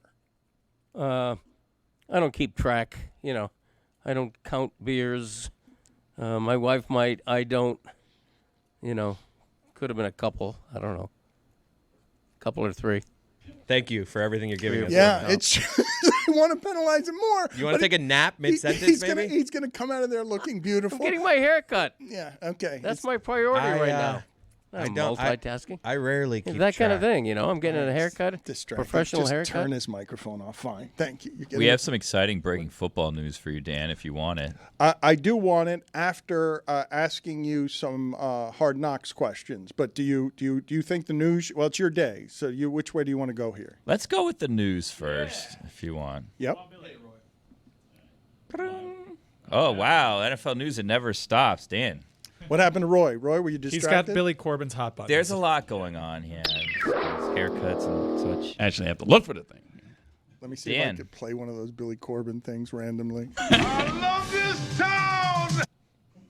The Dolphins are activating Darren Waller off the PUP list. Oh, come on. Darren Waller is officially out of retirement now. Why? Come on. I mean, it's just play a practice. Well, he's got to make the team. Well, he's on the PUP list now. He's not on the PUP list and let the dog out. He's got a couple of days to make an impression to earn a roster spot here. There's no chance he's not going to make the roster out of this charade. Ooh, I think is there's there? plenty of a chance that Really? he doesn't make the roster. Yeah. He hasn't played in several years. He hasn't even been available during the preseason. I think there's a big chance he doesn't make the roster. I was really excited about this as an opportunity because it's the only kind of talent that would be available to the Dolphins at that position that would be a game-changing Gronk type. You guys do. The story of Darren Waller, if we're examining it, wherever it runs through addiction and depression and things he's talked about with things that he's struggled with, both the mental illness part of football that ends up with New York having, the worst shooting we've seen in 25 years because somebody comes out and says, have football check my brain. I'm going to shoot myself and not kill myself this way. I need my brain checked. There's something wrong with my head. This game's dangerous. You saw the ESPN report about how many people are playing in pain and, limping toward an earlier death than the rest of us because obviously our most popular game is like chewing up its bodies. It's what we celebrate every Sunday. Missed you, pal. It's Yeah, great. welcome back. This is you being excited about great Darren fun. Waller being activated It's great from the fun. PUP list. It's great fun. I want to believe. Who do you got in the AFC South? Look, I want to believe that Darren Waller can overcome just the public shaming of his breakup being celebrated by him in a music video and everyone tearing up his insides on vulnerability because he dared to make something artistic around a relationship that seemed like it had a ton of volatilities in it that everyone seemed to be fascinated by, and he showed us. This is a reclamation project who, with the Giants, with Daniel Jones, football became so hard. It looked so easy to him as a Raider. He's a game-changing tight end. He is a majestic physical talent. But I don't know where his head is, and I want to believe that somebody who wants to be great again can be that kind of great again in an offense that, if you get Tyreek Hill's speed, you'll get another Gesicki. Like, he'll be better than Gesicki if his body's right. Ross Dwelly is available, and he's familiar with this offense. So I can't believe you guys sucked me into this. That was such a good trick you played on me. Us? Breaking news. Yeah, the Darren Waller. You just knew it would suck me into talk sports and mental health because this is a total reclamation project. I mean, he is atop the depth chart provided on ESPN.com, but that is because I have literally never heard of anybody else at that position on this team. Okay, so let me ask you in the discrepancy between where it is that Mike and Billy land on, is he going to make the roster? Okay, because the Dolphins looked for a discounted scrap heap thing. This is the only game-changing thing like this is available. I don't know, Noah Fant, you're talking about a tight end who in a bad offense with the Raiders was an easy 1,000 yards because he cannot be guarded by linebackers. He cannot be defended. But it was years ago. So he goes to New York, and I expect him to be great. But the day ball Daniel Jones thing runs everything there right into the ground. So what does he become physically? Is he spent at 32? Well, how old is he? He's not that old. Is that physically and mentally spent in that sport where you can't get it back? He looked pretty spent the last we saw him, which was years ago. And it was in New York, which I would argue could ground anyone to dust, and Daniel Jones has now survived it. But 32. If you saw how they were playing offense with the Giants under Dayball, they didn't have anything else. It's so good. Some of the worst receivers in the league. I really believe you when it comes to this Darren Waller thing. It is an interesting story, but I think he's got to prove to the team that he can be healthy. The book on him was that his body was always broken, and then out the gates his body is not in football shape, which I guess could be understandable unless he'd been plotting a football comeback and teams knew about that, which clearly the Dolphins did. And then you got to wonder, was he held out to get into football shape? It feels like, and I know he's not going up against a lot of great competition, it feels like he's got to prove to the franchise and to football watchers everywhere, football Americans, that he can go still. Okay, so walk me through this part of what it is I just saw happen this offseason, which I thought was actually interesting, the financial and business interests at play. Don't know the difference between requesting a trade and demanding a trade, okay? But that's now something that's in the NFL, and I'm not used to seeing that, whether it's Micah Parsons or anybody else. I'm not. What's the distinction between the requesting? McLaren is being discussed as requesting a trade, right? But Micah Parsons is demanding a trade, and with the Rams, Stafford, that situation's still fluid, right? So he's neither requested nor demanded a trade, but he's in play for every team in the league? Well, I think other teams, he was almost traded this offseason before the Rams decided to settle on him. And now the Rams are actually, if you look at the NFC favorites, they're up there. They got Super Bowl buzz.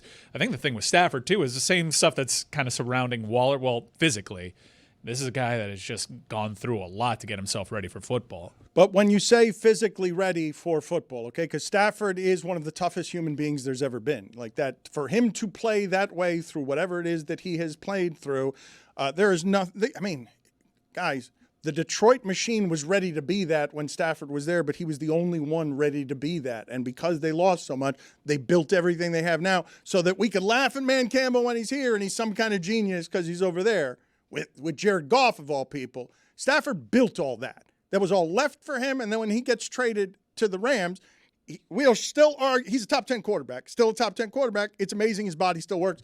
If he should be a torso, if he had legs, he'd kick you. He also still built it because they got a return for him, including their starting quarterback. Which is crazy. None of us saw any of what was happening in Detroit. But imagine they reclaimed all things Jared Goff because of the pile of things that they got that made them great at every position. So that the Detroit Lions would no longer be a laughingstock. You guys said earlier in the show, who's the face of the league? Is Jerry Jones the face of the league? Hard Knocks is doing the Bills, and I ask you this for the future of the league. That show is a bore. Well, but this is why I ask you this for the future of the league. It should not be. Like you say that show's a bore. The Buffalo Bills need to be one of your storylines. They've got a unicorn at a quarterback, but he's kind of interesting, and that's all they've got. He's dating a Hollywood starlet. That's correct. But whatever the Bills got, it ain't it. It ain't what makes them like the Bills should be. You are going to see in this Netflix documentary about the Cowboys how far personalities can carry you in that league. The Cowboys have lived off this so long that they've eaten up even the broadcasting stream. Romo gets the jobs. Aikman gets the job. Jason Witten gets the jobs because they know how to play media. Buffalo Bills, your quarterback's gonna date a starlet, and he's gonna be the MVP, but he's not gonna be here for face of the league. He's still talking about Jerry Jones. Like, what is your Buffalo team doing on personality that's not making people buy in when you've always been a loser? People should be rooting for you. Oh, I don't know that it's necessarily that they don't have personality. I think it's that we've seen in recent years, and most specifically last year with the off-season Hard Knocks with the New York Giants and how that blew up with the Saquon Barkley stuff and the general manager, where teams are not allowing stuff to get out anymore. Like, this Hard Knocks, it's a bore. And in the past, they were showing you the electric personalities. They were showing you interesting stuff. I don't think teams are interested in doing it. It's a struggle every year to get a team to agree, and then the NFL just forces the show on you. And what do you want Josh Allen to be doing a bunch of coke like the Cowboys in the 90s? Like, what do we want from him here? Yes. Yeah, and that Cowboys documentary, like, I'm looking forward to it. It's probably really, really good. Those guys aren't in the league anymore. Like, they're not in the league. So, hey, we'll talk about whatever you want. Yeah, but Jerry is. We already have the revelation. That but Jerry's already said that he loves it, that he wants the controversy and he wants the spot. Like, Jerry admits to you in one of the previews for this documentary. Like, he's the odd one in this case. I think, like, times have changed, too, and, like, we know that they're probably not letting a lot of the stuff out. So after the first episode, one of the things that we all, like, took away from it was we found out one guy goes drifting, and he takes his young kids and he puts them, shotgun while he's there drifting. And another guy in the offseason going hunting 11-foot pythons. And everyone in here was like, how'd the Bills let that get out? Like, why did they let that on TV? That looks really dangerous and things they shouldn't be doing. Why was that on television? So even us, while we're saying, like, this is boring, we're like, the interesting things that they put out there, we're like, ooh, they shouldn't have put that out there. That seems dangerous. I want to examine the idea that the Buffalo Bills didn't make the playoffs for 17 years, and wherever it is that America's team should reside nowadays, it doesn't have to be Coke off a table, but MVP, dates, starlets, maybe not Taylor Swift, but in terms of whatever fame is supposed to be there, but is in the championship hunt and can go the next step to stardom if you just want to be fun and interesting. And everyone would say they love Josh Allen's personality, but carry a team through this storyline of knocking off the Eagles and the Chiefs. They should be someone America's rooting for. I think they are.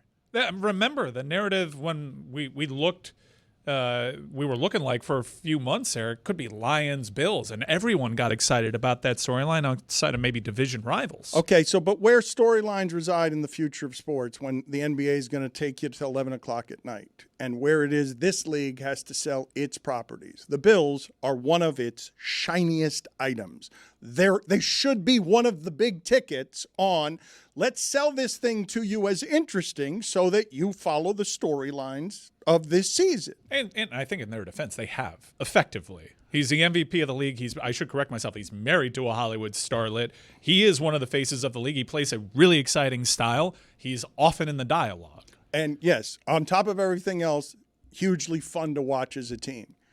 The thing that I wanted to bring up with you guys, though, when it comes to interesting and truth-telling and how Hard Knocks would become a diluted property that can't even sell you one of America's shiniest things. While I was away, I don't know how much you guys talked about the idea that the NFL bought 10% of ESPN.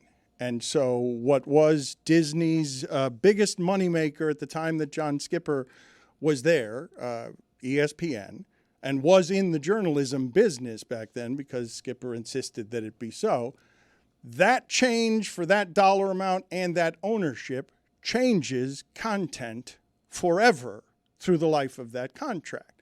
The NFL will not be a silent partner with ESPN. They are now more in business with ESPN than they ever been. They've been they're a stockholder, they're a shareholder.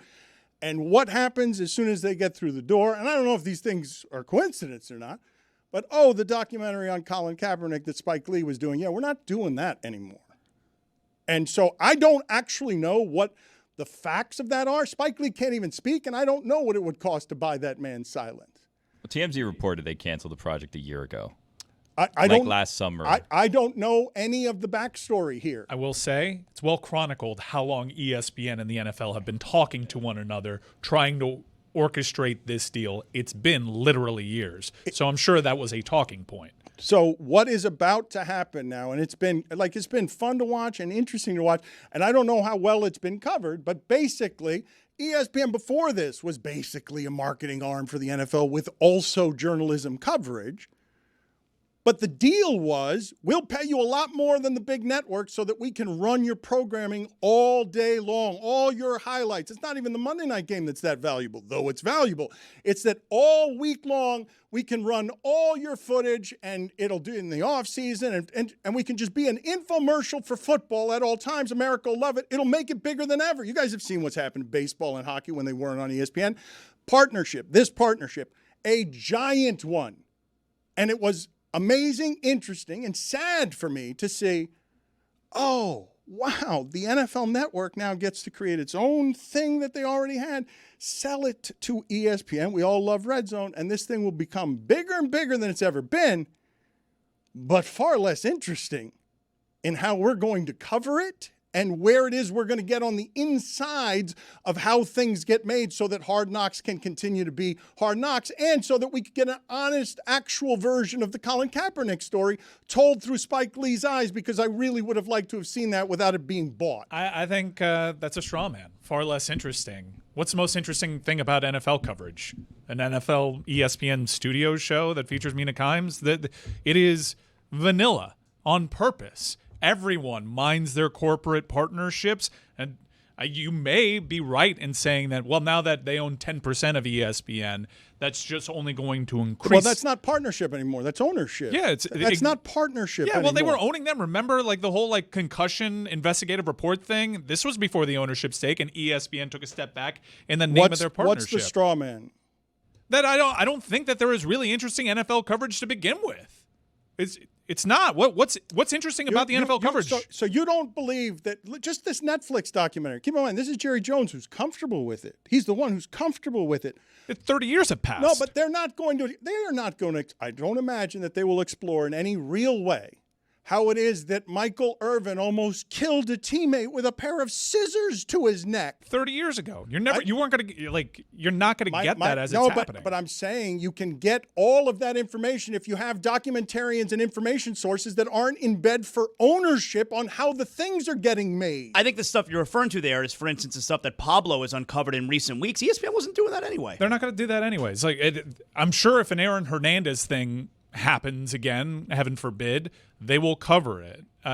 Mina's done a couple of interviews on this in terms of you're mindful. Like, the NFL was owning ESPN well before they owned ESPN. Okay, no, but Mike, that's not you're doing. I get it. I get what you're saying there, but it wasn't in writing. It wasn't ownership. Here's a 10% stake. You believe the NFL is going to, you believe Don Van Natta is still going to be able to do what he's been doing over there? I mean, I think, what has he been doing? He's done a great profile piece on Jerry Jones that seems to like Don Van Natta. And if Jerry Jones didn't like Don Van Natta and want to welcome him in, there is no story. Jerry Jones showed Don Van Natta what Jerry Jones wanted to. You don't believe the coverage of the NFL is going to change on ESPN because the NFL has a 10% stake as a stockholder and is I'm assuming, the greatest minority stockholder there is on the world's strongest sports network. I certainly don't think anything on the day-to-day changes. I think there may be a story off in the future that may be embarrassing to the NFL that ESPN may not shine a light, but this is a league when it's covered on cable television. It's Dak's contract and Tim Tebow and Michael Parsons. I think you're being naive, though, about how it is that these power deals are made on information going into the America we're about to go into. These are not dumb people in Jerry Jones and Bob Kraft who got the power of this league, and now the power of this league includes a 10% stake in something that makes the NFL Network and ESPN they're not just business partnerships. The NFL owns 10% of you. I think Zaz is on the money. ESPN just wasn't doing that stuff for a decade plus, maybe even longer. When we worked for ESPN, we knew the influence and power the league had. We'd hear about it from our bosses when we were talking about a topic too much. It would be feedback. It wasn't don't talk about this, but you were aware. Does anyone care? I ask you this question sincerely. I don't think so. No. I don't think so. I'm good. No. Is Red Zone still here? I get what you're doing and signaling the alarm bells as to what could happen, but it doesn't affect the content machine on the day-to-day because of the day-to-day content machine already carries water for the NFL. So you say it doesn't affect it day to day, and you'd be right, but a shrug of the shoulders on Spike Lee was making a Colin Kaepernick documentary that had Colin Kaepernick's participation in it and would have been something that would have been deeper than most things made on the subject, that was killed and non-disclosure agreements were signed on that to buy Spike Lee's silence. You shrug your shoulders on the entirety of what I'm presenting. Societal shift. It may have happened either way. Look what's happening with the Smithsonian. A museum that doesn't do enough about the future. The boldest take of the week is here. Are the calls any better than they've been? Yeah, Chris previewed them before the show. He I told don't me they were believe you good. guys. It's a good batch. I like them. I don't believe Yeah, well, you we're guys. lying. Yeah. The telephone number is 305-486-GOTS, 305-486-GOTS, 305-486-4689. The Boost Mobile boldest take is presented by Boost Mobile, the newest 5G network in the country. Hey, this is Lou on a walk on a golf course. If you're an average golfer, stop pretending you know how to read the green and just 3-putt it and move on. Hey guys, this is Jeff from Jacksonville, aka Two-Ball, calling on a mobile. My hot take is that no coach in professional sports history looks more like his team's mascot than Dan Campbell looks like a lion. I'll hang up and listen. Hey, this is JR in Minnesota on my work desk phone. My hotline hot take is there's pickled eggs, there's pickled herring, there's pickled beans, there's pickled peppers. Why is a pickled cucumber called a pickle? I'll hold for your response so we can do Vikings win-loss for the season after. Hey, this is Pete on the toilet. My boldest take for the week is that anyone ordering tacos from Chipotle needs to grow up and order a burrito. Pay the teachers. Hello, it's me, Mario Cristobal. Looking forward to another season of college football. Woohoo! What's going on, guys? This is Paul calling from Texas. My bold take is there are no really good Christmas songs. I'll hang up with this one. Hey, this is George from Tallahassee. First time, long time. Here's my limited fake Chris Berman. Yeah. All right, we talked about sports billionaire owners, and we talked about bank accounts, and my bank account's looking kind of thin. I wish I could. Come on, Roy. I mean, I got to start playing the lottery, man. Yes. Yeah, and that's why we're teaming up with Jackpocket now. Over 600 million, Roy. Yeah, man, I need that money. It's America's #1 lottery app. Play Powerball, Mega Millions, and even scratch-offs with just a couple of taps. New customers get $5 in lottery credits when you download the app, opt in, and use code SUPERFAN at sign-up. Go grab the Jackpocket app and use that code, and that's it, Dan. How much would you give me, Roy, if you won $600 million? I always wonder what I would give out. I wonder what Roy would give me. I really don't understand. Like, if I won, I would totally give a friend $1 million. Whatever, Yeah. make him happy. Yeah. George Clooney, the George Clooney treatment. I'll give $1 million. Yeah. But what is a friend? Like But Zaz, to me, how much I would you wouldn't give call me? me and Yeah. you friends yet, Zaz. Like, what would I get? Oh, wow. Well, but if you needed something, you know, and we worked together, like, all right, I'll help you out, you know? Are we going to do friend or coworker here? Because Billy just heard you. I mean, Billy took offense. Billy, It's been 3 weeks of you guys every day together. Oh, no, you know, Zaz years and I- before that. Zaz and I much closer than we were months ago. But for you just to flat out tell him to his face, you're not my friend, is a bit mean, rude. I mean, jeez. You was come that out rude? early, you say my mom's a monster, you're not my friend. Like, what's going on with you today, buddy? I wasn't offended by it, though. It's all good. Okay. We're talking money here, okay? So it's okay to differentiate. Zaz, you've gotten very popular. People love how you say Thai food. I don't know what that means, but I've just tastes so been good. told. I mean, it is good. Orange chicken. It is. Fried rice. He doesn't know what Thai food means. Thai food. It's delicious. It is. I know. Egg Yeah. rolls. Actual Thai food. That is Chinese food, what he's doing. Yeah, I and it don't needs to understand. stop. I don't know why he's doing Give me that, that beef and broccoli. It's not a cultural catch-all. Mongolian beef. No, it's you're doing that incorrectly. I have in play here a couple of things that I want to get to. Jeremy has a song to remind me of all of the things that I missed. Let's do option B. I don't know that you're going to like that one much better, though, because I can't like it much less. Well, okay, but let me tell you what option B is, because Greg Coty has come in here, and the haircut he has is spectacular. Lucio, Greg Coty has done a lot of grooming on Meadowlark's dime, and right now he looks tremendous, totally cleaned up. And what was supposed to be a punishment, Greg Coty trips up the show, ends up with, I believe, him going home to a wife who's going to think he looks better than he ever has leaving here. I don't know about that. Let's not get carried away. She knew me in my 20s. Greg Cutie. Yes, thank you, Billy. You said that she will either not notice at all or compliment it, but you are betting which way on that? That's a tough call with her because she's a weirdo when it comes to that. She has been bugging me for the past month plus that I need a haircut. When are you going to get a haircut? She is going to be thrilled and notice it immediately, I am maintaining. Okay, that is the Lucio magic. That's what I would bet. I would bet you that amount, and then you tell me, what should the amount be on that bet? I think she will notice that Lucio has made you sexier. I'll bet you $20. I mean, that's something that you could just lie about. So you could make it a bigger bet and just say that it went your way. Yeah, she's in on the bet. I give her 10. There you go. I keep 10. Cut her in. But there have been times in the past, in all seriousness, when I will get a haircut after being bugged by her to get a haircut, and she'll come home from work. Hey, how was your day? And hours go by, and she hasn't I promise noticed that you, I got a I am haircut. promising you. How long have you been married? 40-something Okay, years. I'm going to win this bet. She is Miracle. going to notice. You looked very messy coming in here today. You are leaving here looking little messy. very clean. Right. Yep, Can you walk into your home? That's a small window. You got Lionel He's Messi. right. They really fit that in there. Can you walk into your home like recording so we could hear the reaction? Recording the whole thing? What if You it's think he 3 knows how hours? to do Yeah, that? judging by the video we saw earlier, no. Yeah, I would.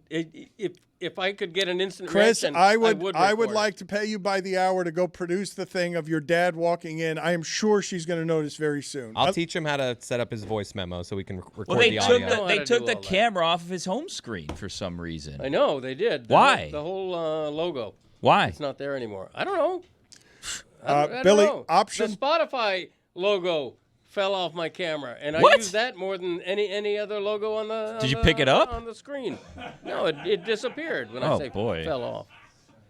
I don't know There. what you guys are talking No, about. I gotta, The logo fell off his camera, man. Keep up. I gotta start Jeez. to type in the word Spotify. You're surprised that on a Goodness. Wild Billy Wednesday, Stop being a Billy would poop. go super inside. You're surprised by that, are you, Chris?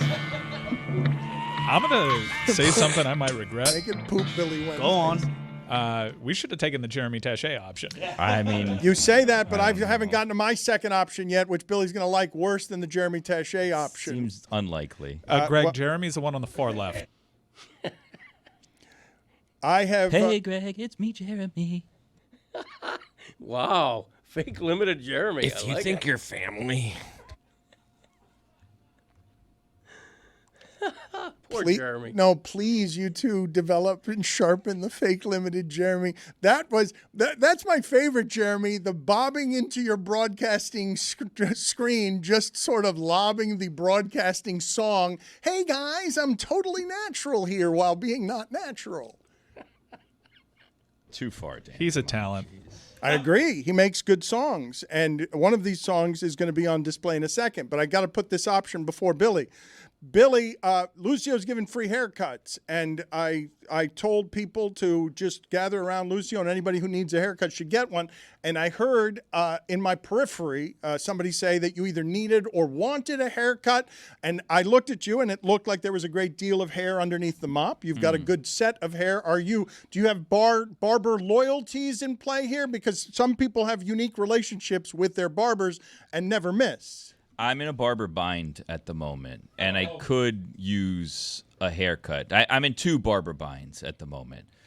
Oh boy. My original barber, my barber that I go to get a haircut, has disappeared, which is a bit of a bind. And I followed him from one barber shop to another barber shop, and now he appears to no longer be at this barber shop, and I have to determine whether or not I want to follow him to a third barber shop. Do I want to text him directly? Because I would book him through an app that he told me, don't text me, use the app. So I have to use the app to get him, but he's no longer there. He's not at the barber shop anymore. And based on the last conversation I had with him, he may be in Lakeland now. Oh, my and that's God. a bit of a drive to go to see the same barber. So I don't know if I want to just pull the plug, because if he's gone to a third barbershop and I reach out, then I have to go to the third barbershop. The price changes one barbershop to the next, so do I just start over fresh with a new barber? That's barber bind number 1. Also, he thinks I'm a cop, but then he doesn't think I'm a cop. He asked me if I was a drug addict. It's a whole thing. So that's barber bind number 1. Barber bind number 2 is this could all be resolved today, or I could put a Band-Aid on the situation and just get a haircut, and then I could prolong the amount of time I need to figure out what to do with said barber bind number 1. But barber bind number 2 that we have here goes back a couple weeks when we found out that there was a possibility of a barber coming, because everyone out there was talking like, just sign up. Someone's going to kind of cut hair here. And the general consensus in this office was, well, surely there's a catch. Like, this is some sort of prank Dan's going to do. He likes people in costumes. He's going to instruct the barber to shave everyone's head. Like, this can't be a normal situation where there's just a barber here giving haircuts. Wait till you see the back of my dad's head. Yeah, something's going on. So that's barber bind number 2, is that everyone is kind of, if you're wondering why there's been no activity, it's because everyone kind of talked about this behind you, and they think that there's something up here, and that you may have instructed him to kind of shave people's heads, mess up their hairs, etc., etc. Greg, spin around. Let the audience see the back. That's see, a cock. oh my God! That's a cock. That's the perfect first one. Is it's that's like, look, this is all on the up and up.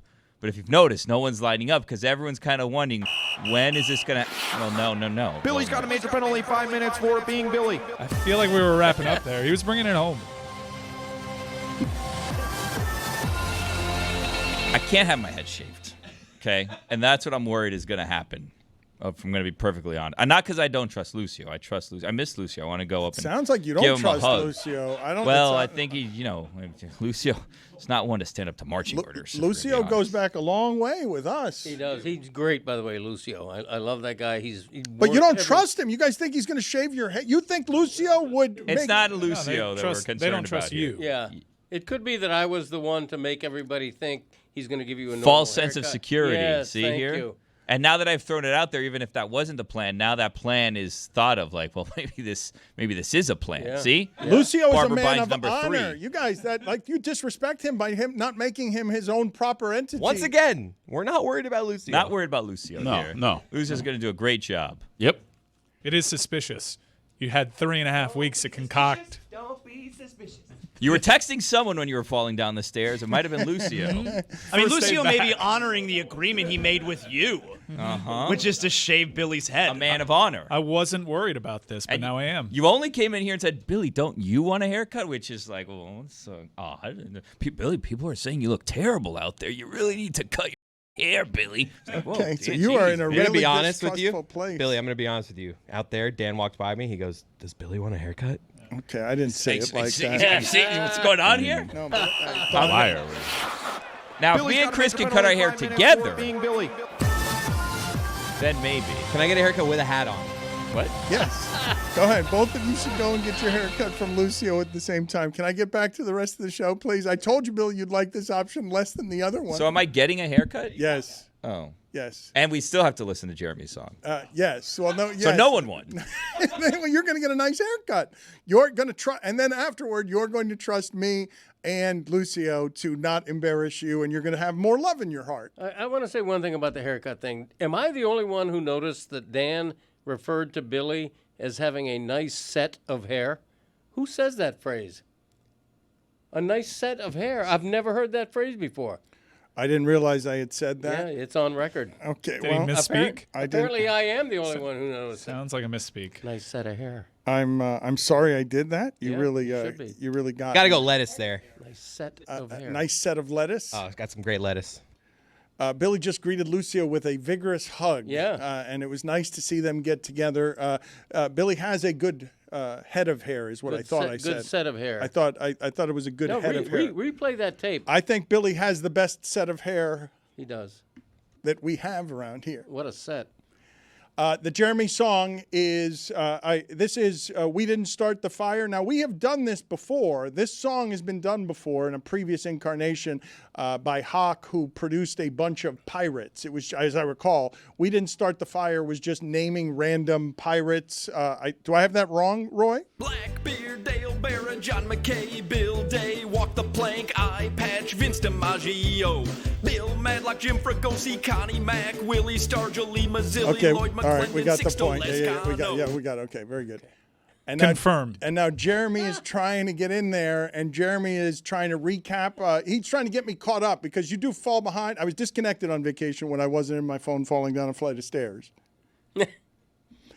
And so I don't know what happened. I will tell you that I learned a number of ridiculous things in Hawaii. One of them, I can't believe how popular our show is there. Like, truly stunned that our show in Hawaii, I was treated in Hawaii the way I'm treated in Miami, in a way that just really caught me off guard. Anyone ask about me? They did, actually. They're big fans of the show. There are some questions I wanted to ask you guys. We were syndicated out there when we were at ESPN, and it was a morning show for a lot of folks out there. I encountered that too when I went out there. Well, but I was really taken aback. It was heartening to see how popular our show is an ocean away in a place that is just super lovely and reminds me of Miami in a lot of ways, except never saw any police officers there the entire time. How's the traffic? And there was no traffic. Like, on Saturday and Sunday night, I couldn't believe there was no traffic. They're going to sleep. They're going to sleep. They are not awake late on that island. There's not a lot of light on that island late at night. There was no 5-0? America is sleeping, and Hawaii goes to bed kind of early. And it was lovely. It was lovely the entire time. Did you bump into Oprah Winfrey? I did not. She's got a gated community there. Her and Zuckerberg are just, they've got half the island. And they did right in doing that. Even as Zuckerberg builds a bomb shelter there because he doesn't want us to come for him when he steals all the things. Quite an aside there by you. Yeah. So, but he's just gobbling up this precious, precious land there because he can. And it has offended the locals because that place is America and not America. Like, it's a little bit removed in a way that's lovely. It's really nice, safe, fun, and wonderful. I had a lovely time there. But the thing that took me aback was the number of times that I was arriving in sports fandom, and it caught me off guard. One of them, I wanted to ask you guys how generally you feel about the deep sea. We're South Floridians here. My wife's brother and father are fishermen and outdoorsmen, so they are very comfortable with the deep sea as a family, right? And so when I imagined snorkeling or what it is that we were going to do, I did not imagine that my visibility would be 150 feet, but I would not be anywhere near seeing the bottom of the ocean. I would be near a volcano, and now I'm going out deep sea. And I'm telling my wife, because she's very comfortable with this, I'm like, honey, I know this group of people is comfortable with this, but I think most people are uncomfortable swimming in the deep sea. Even if it's a group of people, we're in the Pacific Ocean, and this is a long ways out. So I don't know how comfortable you guys are with any of this, but I'm a little, even with Ron McGill and everything else, I want to go see this and the wonder of it, but I'm a little unnerved because I don't love it, and I'm motion sick because it's big waves and I'm bouncing around and I don't feel very well, and I'm in the ocean. And as we're going in, one of the people in our group of people, I don't know, it was 30 people. One of your snorkeling friends? One of my snorkeling friends looks up at me and says, I don't know who this person is. I've never met him before. Dolphins, over or under 7.5. And I had to go under there. Was he asking maybe, do you see 7.5? How many dolphins do you see right here? We are here? deep sea snorkeling. Did he say hello? How many are we going to see? It was a good question, though. Dolphins, over under 7.5. It's a tough one. That's low. I mean, you got the Patriots and the Jets twice, but you don't trust your quarterback to stay healthy. Homer. It's low. Take the over. Trust me. How many dolphins did you see? Yeah. Didn't see any dolphins. Under. Disappointing. Deep sea, how do you guys feel about this? Not a fan. Nope, not a fan. No, That's a nope for me, dog. For other people, as Tony would say. What's that knowing on my leg? because Valerie didn't understand. I was saying, hon, I think most people are with me on this. I don't think most people For sure. like, I know in this group of people, these people are fine with this, and I'm good with turtles and reefs, and I'm good if I can see the ocean floor. But when my visibility is 150 feet and we're by a volcano and like, oh, wait a minute, the catamaran is bobbing around in a way that if you're not taking motion sickness stuff, you're not going to feel very good. No, the ocean's for going in waist deep, peeing, and getting right back out. I've never once been living my life, and I said, you know what I wish I was doing right now? In the deep sea. So it was funny to have this conversation with Valerie. So put it on the poll at Le Batard Show. Deep sea snorkeling, yes or no? The visual of it with you doing it is funny. And in the Pacific, that's where the big ones are. Yeah. Did you fall backwards? Or that's scuba diving. I was the one out there, and I felt pathetic because there were kids in the water, right? I'm holding the boogie board because I don't like. Oh, you look like a seal? Are you crazy? Hey, you ever watch Shark Week in your life? You went on a boogie board in the deep sea off Hawaii. That you deserve to die. Rookie move. Straight up. Yeah, rookie. Yep. Did you wear yellow too? That's yum yellow. I feel like Did you cut yourself? Yeah. Well, I was cut from the flight of stairs. Oh no! At the flight of stairs, I had my elbow and my knee were bleeding because yes, and so, but the thing that so I'm surrounded by people who really are comfortable in this environment. They're here for the adventure of it, and the wonder of it is majestic. If you're not afraid, the discovery is awesome. Like, you'd be awed by what's down there. Colorful, the most beautiful things you've ever seen. Keep going, because in my head I'm visualizing Jeremy at the edge of his seat for 20 minutes, waiting to hear his own voice. And I'm loving the visual. Don't actually get to it. Right. By the way, our research sources have confirmed that you referred to Billy as having a nice set of hair. You've got a good set of hair. Okay, you got me, Greg. I'm cornered. You idiot. Yeah, I feel so foolish. He's refused bits today and corrected you. Yeah. It's okay to correct me. I just wish it were funny. He pointed to the wrong rose. That wasn't That's Rose. another thing. Can you play a little more for me of Hawk's old pirate song using the "We Didn't Start the Fire" music as we wait? As Jeremy waits patiently. Jeremy's head just blew up. To see if his song will play. Scurvy, buried treasure, Raymond James Stadium, Testaverde, Keyshawn Johnson, Ken Oberkfell, Ed Ott, Dave Parker, Leroy Selman, Chum Bucket, Mike Allstott, Kent Colby, Richie Zisbrick, Russell, and John Gruden. We are scared. Okay, that's enough. It is the ultimate recap song. Yes, and so Jeremy is going to catch me up on 3.5 weeks. Dolphins 7.5 is a good question, but I'm rarely right with Valerie. I'm usually actually wrong. I don't even mean like she's doing anything. I'm just often wrong. And so I was confused by her just being like, no, I think most people would enjoy jumping into the deep sea here and seeing what's here and love the possibility of that. And I was saying to her, well, I just thought we'd be going in like a lagoon or a bay or something where I could see like a sandbar? giant turtles. Well, look, all I'm saying is, if it's 150 feet of visibility, if I've got good stuff on my eyes and I can see, but I can't see near the ocean floor, I don't want to be there. And I think some people who are outdoor people, I think there are many people listening to this thinking we are wasting our use of South Florida if we're not better there. That we live in one of the great places for all of that stuff, and we are failing because we are landlubbers who can't appreciate why it is so many people live in this wonderful paradise we have down here.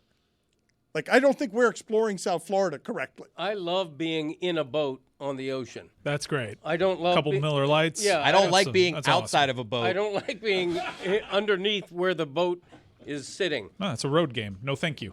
Yeah, I mean, I live 9 miles from the Atlantic Ocean. I can count on one hand the times in a year. I'll whoop a shark on land. I treat the deep ocean the way that an SEC team would treat its non-conference schedule. Yeah. We're just playing these games at home. Yeah. I'll just stand there for like 5 minutes. Now what you got, Shark? Right. Yeah. Maybe Old Dominion. Yeah. There's monsters in the ocean that you can't see. Right. We know more about outer space and aliens than we know about the deep ocean. I go to the beach once a year for a Panthers celebration of a Stanley Cup win. That's it. We sound like idiots. I mean, Ron McGill would be infuriated Did by you what puke? it is we're saying here. I did. No, well, no. I took motion sickness medicine before I went, and it's medicine that took me out for 2 days after. Yeah, Dramamine. Were you wearing the deal behind the ear? I've done all that. I did do the deep sea snorkeling in Hawaii against my better judgment. I threw up. I got seasick within the sea, but all the other people on the excursion were very happy because all the beautiful fish that came to eat my puke. This was. I'm not. Let me throw a few things out at you first. At Le Batard None of them Show. being Jeremy's song. None of them being Jeremy's songs, but perhaps a few more of Hawks Pirates. I think I Yeah. wouldn't mind hearing just a few more of Hawks Pirates from this song 15 years ago when we did it the first time. Not well. We are scared of pirates. They are always scary and they're never caring. We are scared of pirates, and we will not fight them, but we will start crying. Perish, perish, Congo, cruise ship, Rudin, perish, Congo, cruise ship, Rudin, perish, Congo, cruise ship, Rudin, perish. Gruden, did you guys talk at all, and recapping while I was gone, did you guys talk at all about Gruden winning that leaked emails lawsuit because basically some judges got together and they were like, no, it's ridiculous. Goodell can't be the defendant and the arbiter on this. Oh, that is. No, we missed that topic. No, I mean, if only there were a way that we can find out the topics that we may have missed on vacation, but there's no way that's going to Discovery. Congrats to John Gruden on his settlement. You can't help but laugh at we're going to put in front of judges, okay? Hey, what do you think of this, okay? So Goodell runs this hugely popular league, and Gruden does a bunch of bad stuff by email, and they probably, character assassinated him with a bunch of leakage. And you know who's going to hear the arbitration? The defendant, Roger Goodell. And it wasn't even unanimous. It wasn't all the judges saying this is ridiculous. It was more, and congratulations, John Gruden. You're not a homophobe or a racist, even though we saw your leaked emails. You are a freedom fighter and a martyr. There you go. Democracy lives. Taken apart by the NFL and its greedy, greedy means. You guys didn't talk about that at all. We missed that one. Jeremy is going to be hurt now because he wants to recap the last few weeks. What did I miss that I really would have wanted to talk about? Do you guys... Maybe we'd talk about it after the song. The song could help. Okay. But also, pissing off Jeremy is appealing. Will Jeremy mention his own racism in his song? All right, let's play a song. Let's play Stat of the Day here. Let's do a Start of the day, start of the day. It is the start of the day. Start of the day, start of the day. It is the start of the day. Start of the day, start of the day. It is the start of the day. Start of the day, start of the day. It is the start of the day.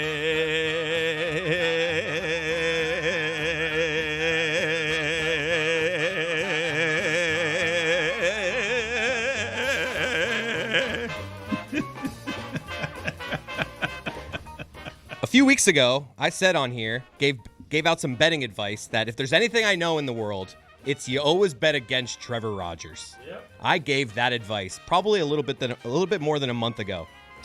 Here's a fun stat. Among 173 pitchers with 60-plus innings pitched this season, Trevor Rogers' 1.41 ERA is the best in Major League Baseball. Oh, boy. So my advice, pretty bad. And in my defense, Trevor Rogers was bad with the Marlins, and something happened.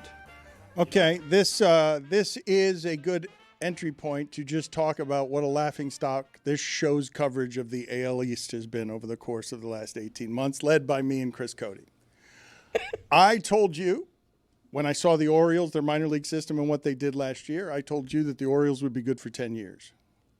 They are not because they have no pitching. Their best pitching is Trevor Rogers, who Chris Cody said, and I agree with him. I said, he's a 5 ERA, no matter when he pitches.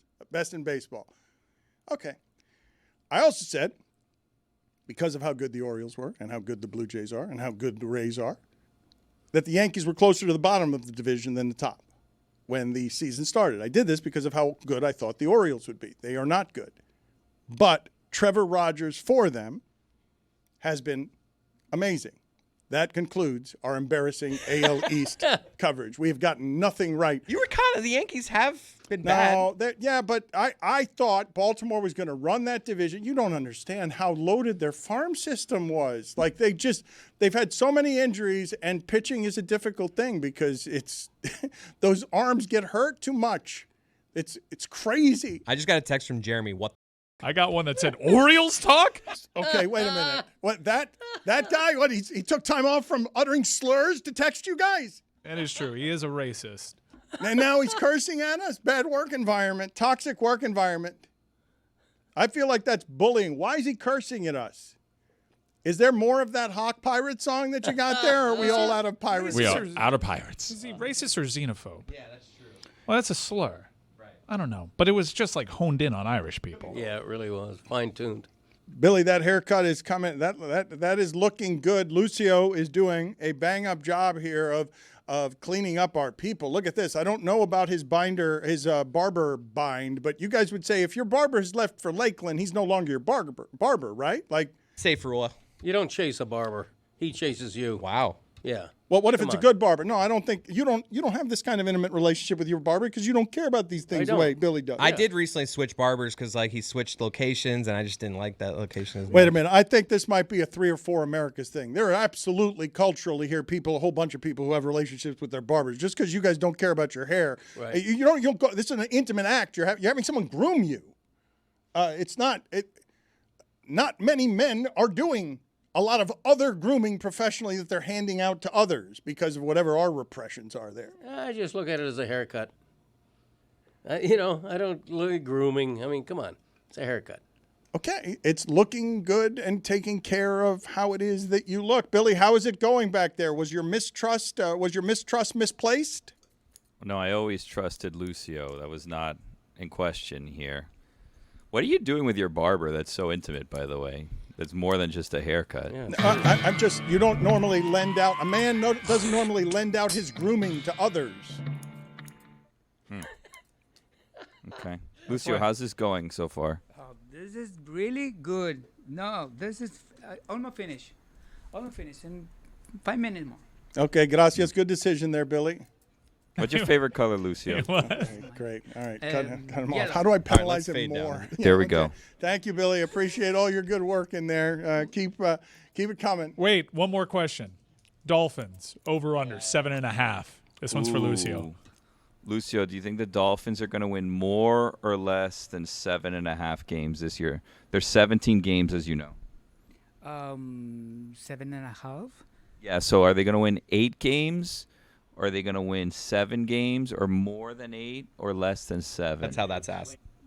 I think maybe more than 8. Wow. Yeah, Okay. how about What did that? you make of the big Darren Waller news today? I don't have idea.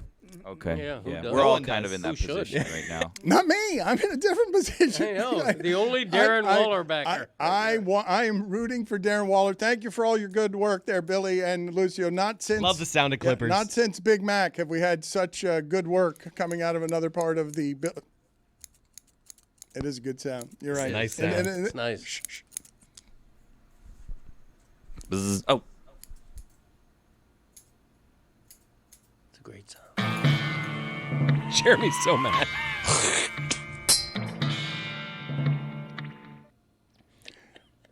Jeremy's song recaps what kind of things? Have any of you heard it? Yes, I've heard it. It's just obscure things on this show. There are some news story items in there, but it's a lot of just mundane stuff from the show. Just kind of give you a feel for what you missed. Yeah, mainline, what you missed out on. Cliff notes of the show over the last close to a month. And should we get to that, though? Or at this point, we're 5 we minutes from ending the show. And how long is that song? Jeremy tends to be pretty long-winded. And Yeah. if I could talk about Zach Wilson for a while, I'd like to do that. Well, I think the song might inspire some topics. Oh, you talked about this. Why? So I would like to give a little back-end time. Yeah, and also we kind of want to incentivize the creativity that Jeremy Taché is bringing, which is, of course, doing a parody of a parody song because Hawk did it first. But what if I wanted to talk about the sadness that came over me because Mariano Rivera tore his Achilles during an Old Timers game? Well, how did you find out about it when you were in Hawaii and you were, disconnected? 2 a.m. check? It's what I was looking for when I fell down that flight of stairs and bloodied myself in a way that would make me a victim. Mariano, no. Totally sober at 2 a.m. In the deep sea. I was totally sober, though. You say Mariano, no. And I was wondering if we do analyze Zach Wilson, can we play because of the Zach Wilson experience of every once in a while he'll make a throw and you'll be like, hey, that's John Elway. And then there's just the rest of the time. So can we use on this show Tom Hanks yelling at that volleyball Wilson to sort of chronicle the sound that a Dolphin fan will feel this season if Tua does indeed go down, and now you're stuck with the Zach Wilson experience of he's probably going to give you 3 interceptions, make a lot of bad throws, and make 2 throws a game that you're like, that's the best throw I've ever seen. Ooh, I don't even know if he's QB2, though. No. Quinn Ewers has lit the town ablaze. I never heard of a 4 for 16 talked about so positively. It was crazy. Yeah, other than those 2 lost fumbles, though, really, I mean, really good. How did a Dolphins practice get so bad that it reached across a deep sea to me in the deep ocean where I was disconnected and people were talking about that bad Dolphins practice? Yeah, can someone explain to me what happened? You didn't follow the next day's news where they were like, they were better. A little better today. Better practice. Played Dolphin football. Yeah. Whatever that means. Dan, do you know what Dolphin football means? I don't anymore. I don't know anymore what that means, because this season at least they're going in again with no expectations. Like they did that thing. They did the same thing the Browns did with Jarvis Landry and Odell Beckham and Baker Mayfield for 1 year, where 1 year of expectations. You, the Bills and the Browns will be the laughing stocks for 15 years in the entire league. The Bills will climb out of it. The Browns will go back to Flacco. That's not going black to Flacco. That's a totally different thing. And the Dolphins are here, and I'm in the deep sea, and a guy's saying over under 7.5, and I'm looking at the Jets, and I'm looking at the Patriots, and I'm like, no, don't trust their quarterback to stay healthy. And I'm going under. And I don't feel comfortable about it, but it's just football's going to happen to them, and they're not going to be able to withstand when football happens. Did he have a follow-up? Well, he went off without a boogie board, and I was still motion sick on the deck of the boat. And they're giving me a boogie board, and it was pathetic. It was like, sir, would you like? They saw I was a little green. They saw they saw it. You want some help here, but you laugh. I believe our audience right now. Do you guys think I have this wrong? Is saying they cannot believe that we live in South Florida, and between all of us, there's no one who would want to go see a reef in the Keys where you'd see the most amazing fish you've ever seen in your life and have very little likelihood of anything actually eating you. I would think that the bigger danger would be currents and wind, honestly. But you're talking about scuba diving, right? You're talking about scuba diving, not just snorkeling. No, snorkeling is what he's talking about. You got to go way down there to see anything interesting. If you're just snorkeling 5 feet below the ocean top, you don't see much, right? That is not accurate. Okay. And I'm not talking about scuba diving. I'm talking about snorkeling. And I'm also talking about the overall ignorance of the show displayed just there by not knowing anything about the ocean or the outdoors, because we're fundamentally incompetent. But poorly, we have led to Jeremy, and I feel too bad, and rested and sun-kissed from vacation to actually not play the kid song. So catch me up, would you? Very good. Lovely. He's talented, man. I like the Don Slott one better. You didn't answer my question at all. You wanted to give me your Quentin Ewers takes, and I was asking if I could use the sound of Wilson yelling, of Tom Hanks yelling for the volleyball in Castaway to, if Zach Wilson does get in the game, can I have access to that sound, or what are the rules around here in terms of using sound without having to pay for it? That's what I wanted to know. Well, we don't have the sound anyway, so I would go with no.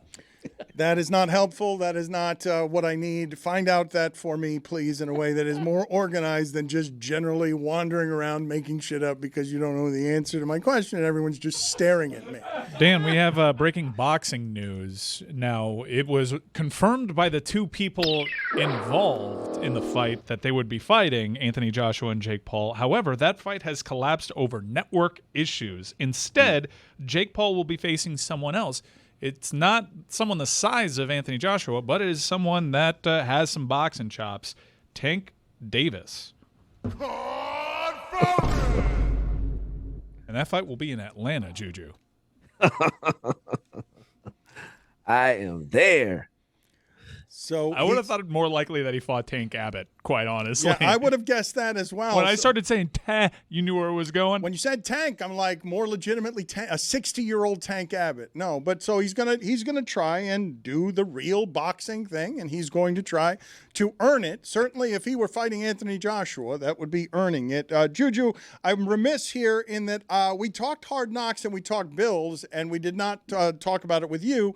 And everyone here seemed to be indifferent on what I was saying about how a team like this should be rooted for, but you got to get around the personalities. And it doesn't have to be doing a whole bunch of cocaine or being rebellious, but Josh Allen and the Bills should feel more like America's team than they do. Why has Hard Knocks not captured that the way these guys would like it captured?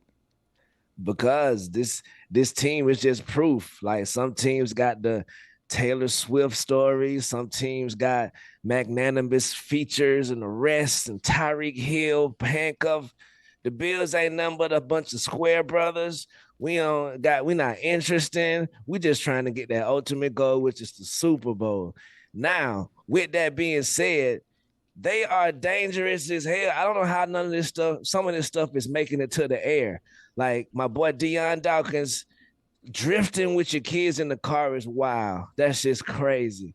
But this week right here, we also learned that Ed Oliver takes Ty Johnson horseback riding, and Tyler, like, he was about to fall off the horse the entire time he was riding it. Most dangerous Hard Knocks ever.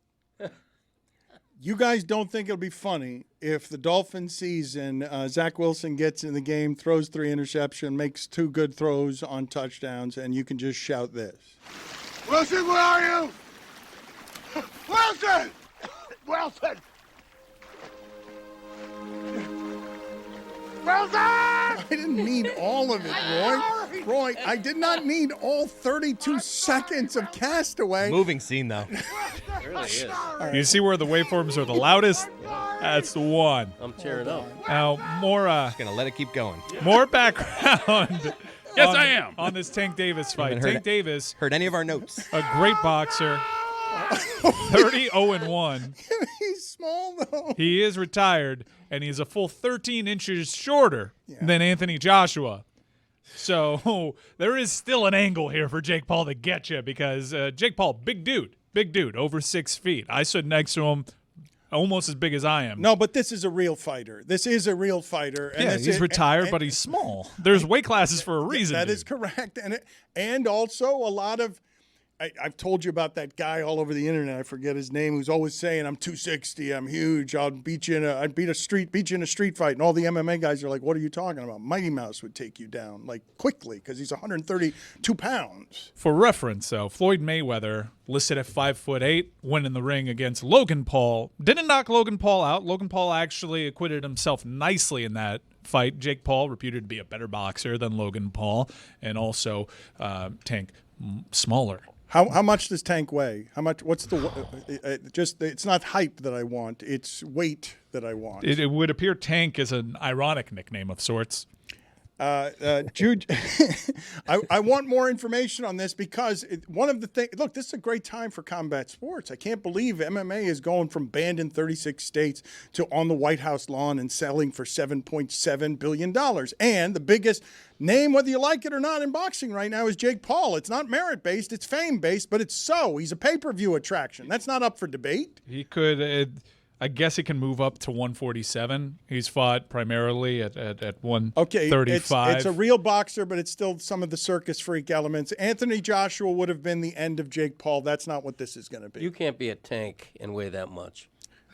You All can't. Right, put it on the poll. Have you seen a Tank? Put it on the poll at Le Batard Show. Doesn't a Tank have to be over 140 pounds? Yeah. Tank has to be over 240 pounds. Come on. Okay, how high are you going to go with this? I would say 260, 240, 260.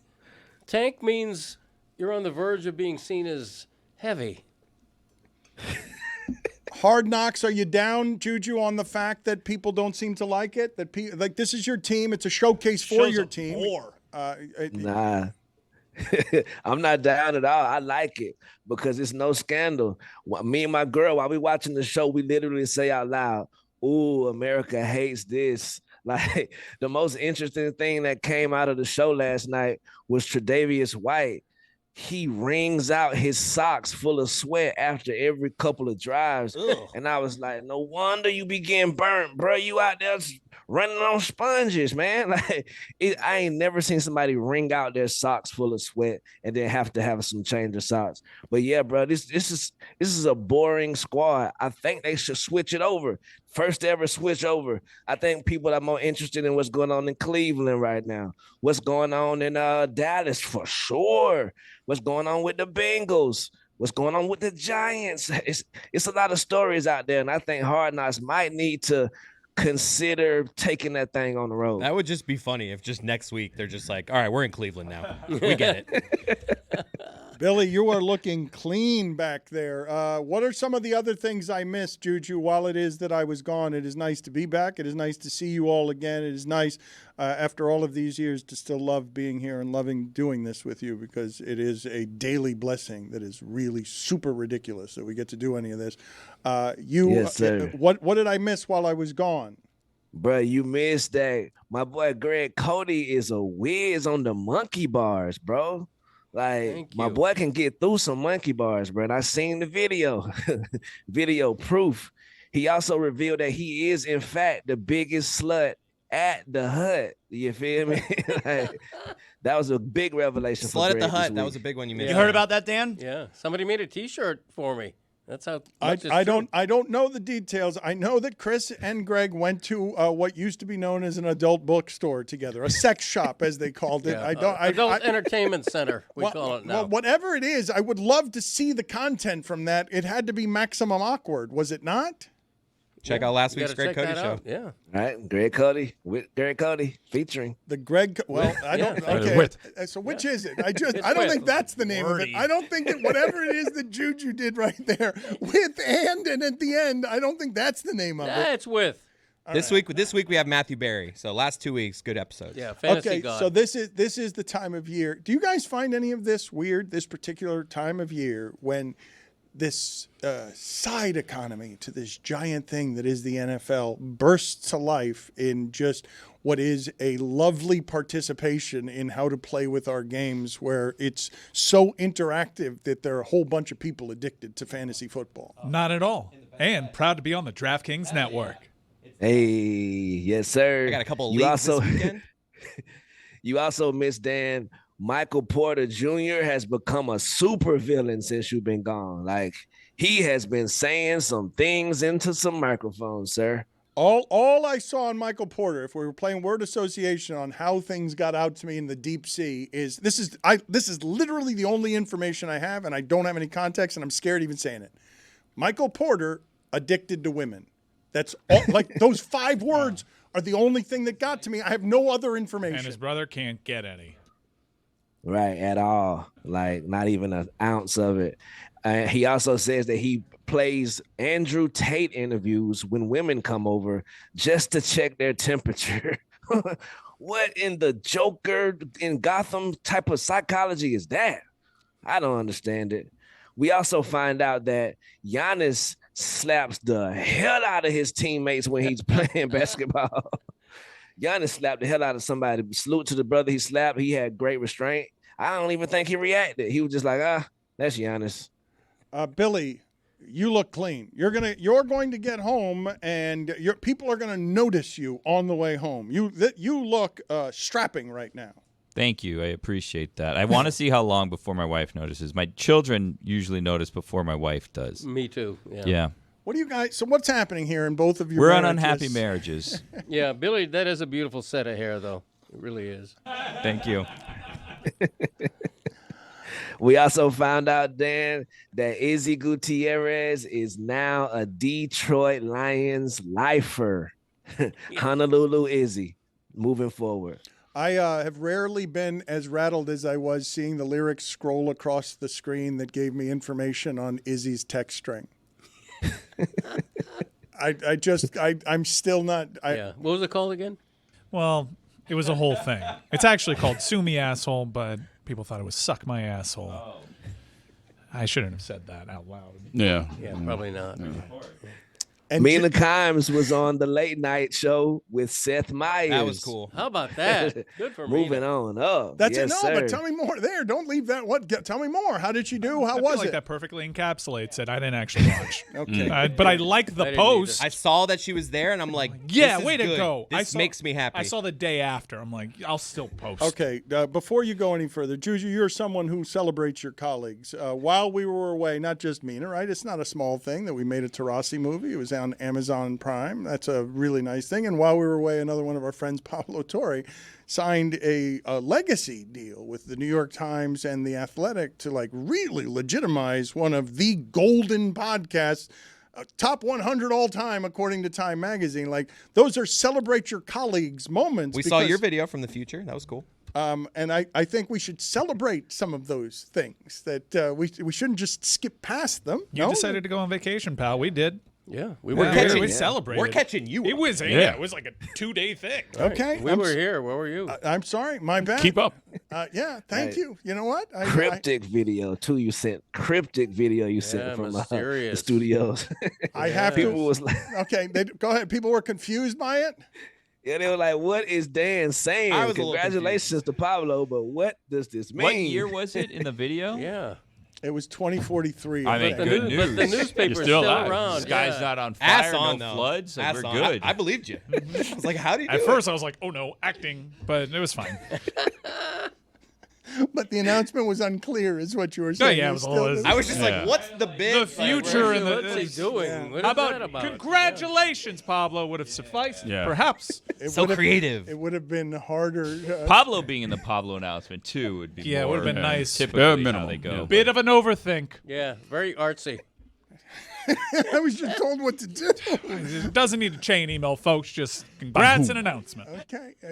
Well, where were you on the front end of this? Anybody? I wasn't. Thank God, I wasn't one of the 27 people on that chain. Okay, but You anybody. can only say no so many times. Yeah, the people that said no typically are left off those chains. Yeah. How many takes did that take? I'm just. Anybody could have said something on the front end of that. What? It's not helpful to say it on the back end of that. No one's gonna tell you. Yeah, it anything. feels good though to say it on the back end. Dan wants to act. All right. No, Dan didn't really want to. Who made you act? Have they ever watched? Juju, you look so good, Billy. Go ahead. I'm sorry, Juju. No, I was just about to say, what's the end game, Spence? But keep your Billy looks great. He does, right? I mean, Thank you. just I'm happy to report no dicks on your head. Oh, good. Congratulations, Billy. What did I miss in the WNBA, Juju? Oh, man, every member of the Indiana Fever has gotten season-ending injuries right now, besides Kelsey Mitchell and a couple of the girls. I'm exaggerating for sure. But, yeah, the Fever, they have an entire different team. Asia Wilson, remember a couple weeks ago, we was like, dang, what's going on with Asia Wilson? Will she be – right. The Aces have gotten it together. Like, have no fear. They are clicking at the right time. Jewel Lloyd decided to start coming off the bench, and that helped tremendously. They now in 4th place in the entire W. Put it together at the right time. And the Atlanta Dream, number 2 team in the entire league right now. I'm not going to elaborate, but keep an eye out for the Dream, even though we had a tough loss last night in Vegas at the buzzer. Well, wait a minute. That's a big deal, Juju, because you've not had a good Atlanta Dream team, have you? Like, right, never. Not in my existence as a Dream fan. We have been the bottom of the league. I'm talking about the arena was me, Renee Montgomery, and these 2 brothers that be coming to the game all the time. Like, we have been on the bottom of the league for a while. So being here it feels great. that's a big deal, man. Like that has been so Renee Montgomery has turned around the Atlanta Dream franchise, like in a way that's obvious right now. Right. Very obvious. And the people give her like so much love. The little girls after the game, they all run up want a picture with Renee. And even the older ladies, they want a picture with Renee because they were there during the pandemic where Vote Warnock and all of that stuff really changed the direction and the trajectory of the Atlanta Dream franchise. Salute. That's a cool story. Let's update some polls here before we get out of here for the day. And it is really nice to see you guys again and be back. It's been fun, and I missed you guys. So what do we have on the polls? Does every single man over 40 years old think that he is 20 years younger? 87% of the audience says yes, they do. Damn. Should the goalposts be closer together? Definitely. 54% of the audience says yes, they should. Wow. Mm. All right. Also, Dan, you missed CeeDee Lamb almost got his back snapped in half by a referee. It sounds crazy, but it happened. Is a 15-1 blowout more impressive than a 14-0 blowout? This has never happened before in the history of the show. No. 50% of the audience says yes. 50% of the audience says no. That can't be true. It's crazy. He's telling me. Right. It's AI. It's artificial intelligence. It's Photoshop. Is Tom Brady still the face of the NFL? 63% of the audience says no, he is not. Shock. Right. Shut up, kids. 95% of the audience says yes. Yep. Not even a question. No, but look at Billy. No cha-cha-cha. No one has more popular opinions than matter of fact, Billy. I mean, shut up, kids. It's easy. Cha-cha-cha. You ever been to one of the parties where they say cha-cha-cha? I have. Oh, gosh. Now they and these kids. How old are Thank you now? They just stop. They don't stop. you? Now it's how old are you are, and then they count until the and it's like enough Are you one? already. Are you two? That's the one. Are you three? Oh, my Are Lord. you four? And in my Johnny family, Damon. then we sing in Spanish. Johnny Damon, great. Bring this up. Never Juju. This was ending. hilarious. My God. It's gonna be someone's Johnny death Damon day by the time the returned. song's over. Go on, sorry. Sorry, Billy. No. I stepped all over your It's greatness okay. right there. That's it's on okay. me. No. Hey, Juju, you know Vince Carter was like a part owner of the Bills? Yeah, him and T-Mac. I had no clue. I was watching Really? Hard Knocks like 2 episodes ago, and I was like half watching, and I was catching up, and then I was like, I'm pretty sure that's Vince Carter, but he's talking about what it's like being a receiver catching passes from a quarterback. Like, is that just someone that used to be in the NFL that looks like Vince Carter? So I had to rewind. I'm like, no, that's Vince Carter. Vince Carter just thinks now that he's a partial owner of the NFL team that he knows what it's like being an NFL player, and he's just telling anyone that'll listen. Yep, that's my 100% algorithm. As soon as that move was made, algorithm me. My algorithm is First to just a know. lot of boobs. Go on. Have you ever heard a title of a movie better than If I Had Legs, I'd Kick You? 68% of the audience says no, they haven't. It really is a great movie title. You guys are still with me. I was thinking about this while I was in the deep ocean, that Jaws wouldn't have been a hit if it had been titled, as they suggested, What's That Gnawing on My Leg? But it's a better movie title. Right, because the other sounds like a comedy. What's that gnawing on my leg? But if it were Jaws, it could be the same movie. Anyways. Yeah, but anyway, I was saying, Johnny Damon made a return since you've been gone too, and he has turned into an absolute hunk. You got to check it out. Wait a minute. So Johnny Damon has cleaned everything up and is now working out, and now he's beefcake? No, looks the awesome. opposite. The opposite. Looks really good. Yeah, it's awesome though. He looks like the front man for the war on drugs. Deep sea snorkeling, yes or no? 74% of the audience says no, and those are your polls. Oh, wow. Valerie, okay. She's going to be very disappointed to learn that because she thought she was so right. And, yeah. Last thing before we get out of here, I was, what they call it, ball sacked because Brock Bowers still has his hair, so he should be on the come on home list. You feel me? Check out DLS Hoops right now. Please subscribe. We need your help over there. We're averaging now. We was at 13 views an episode. Now we up to about 23. So your help is definitely appreciated. Wow, congrats. You feel me? Come on. Let's and lastly, happy birthday to my dog Lewis, man. I've seen another year around the sun. guy that them works with beautiful my girls, The guy that beautiful works- wife. Come on, man. Happy birthday, brother. Greg, which one's Lewis? Yeah. The one giving the haircut. Care. Good luck. Comedy. Thank you, Juju. Thank y'all. All right, see you tomorrow.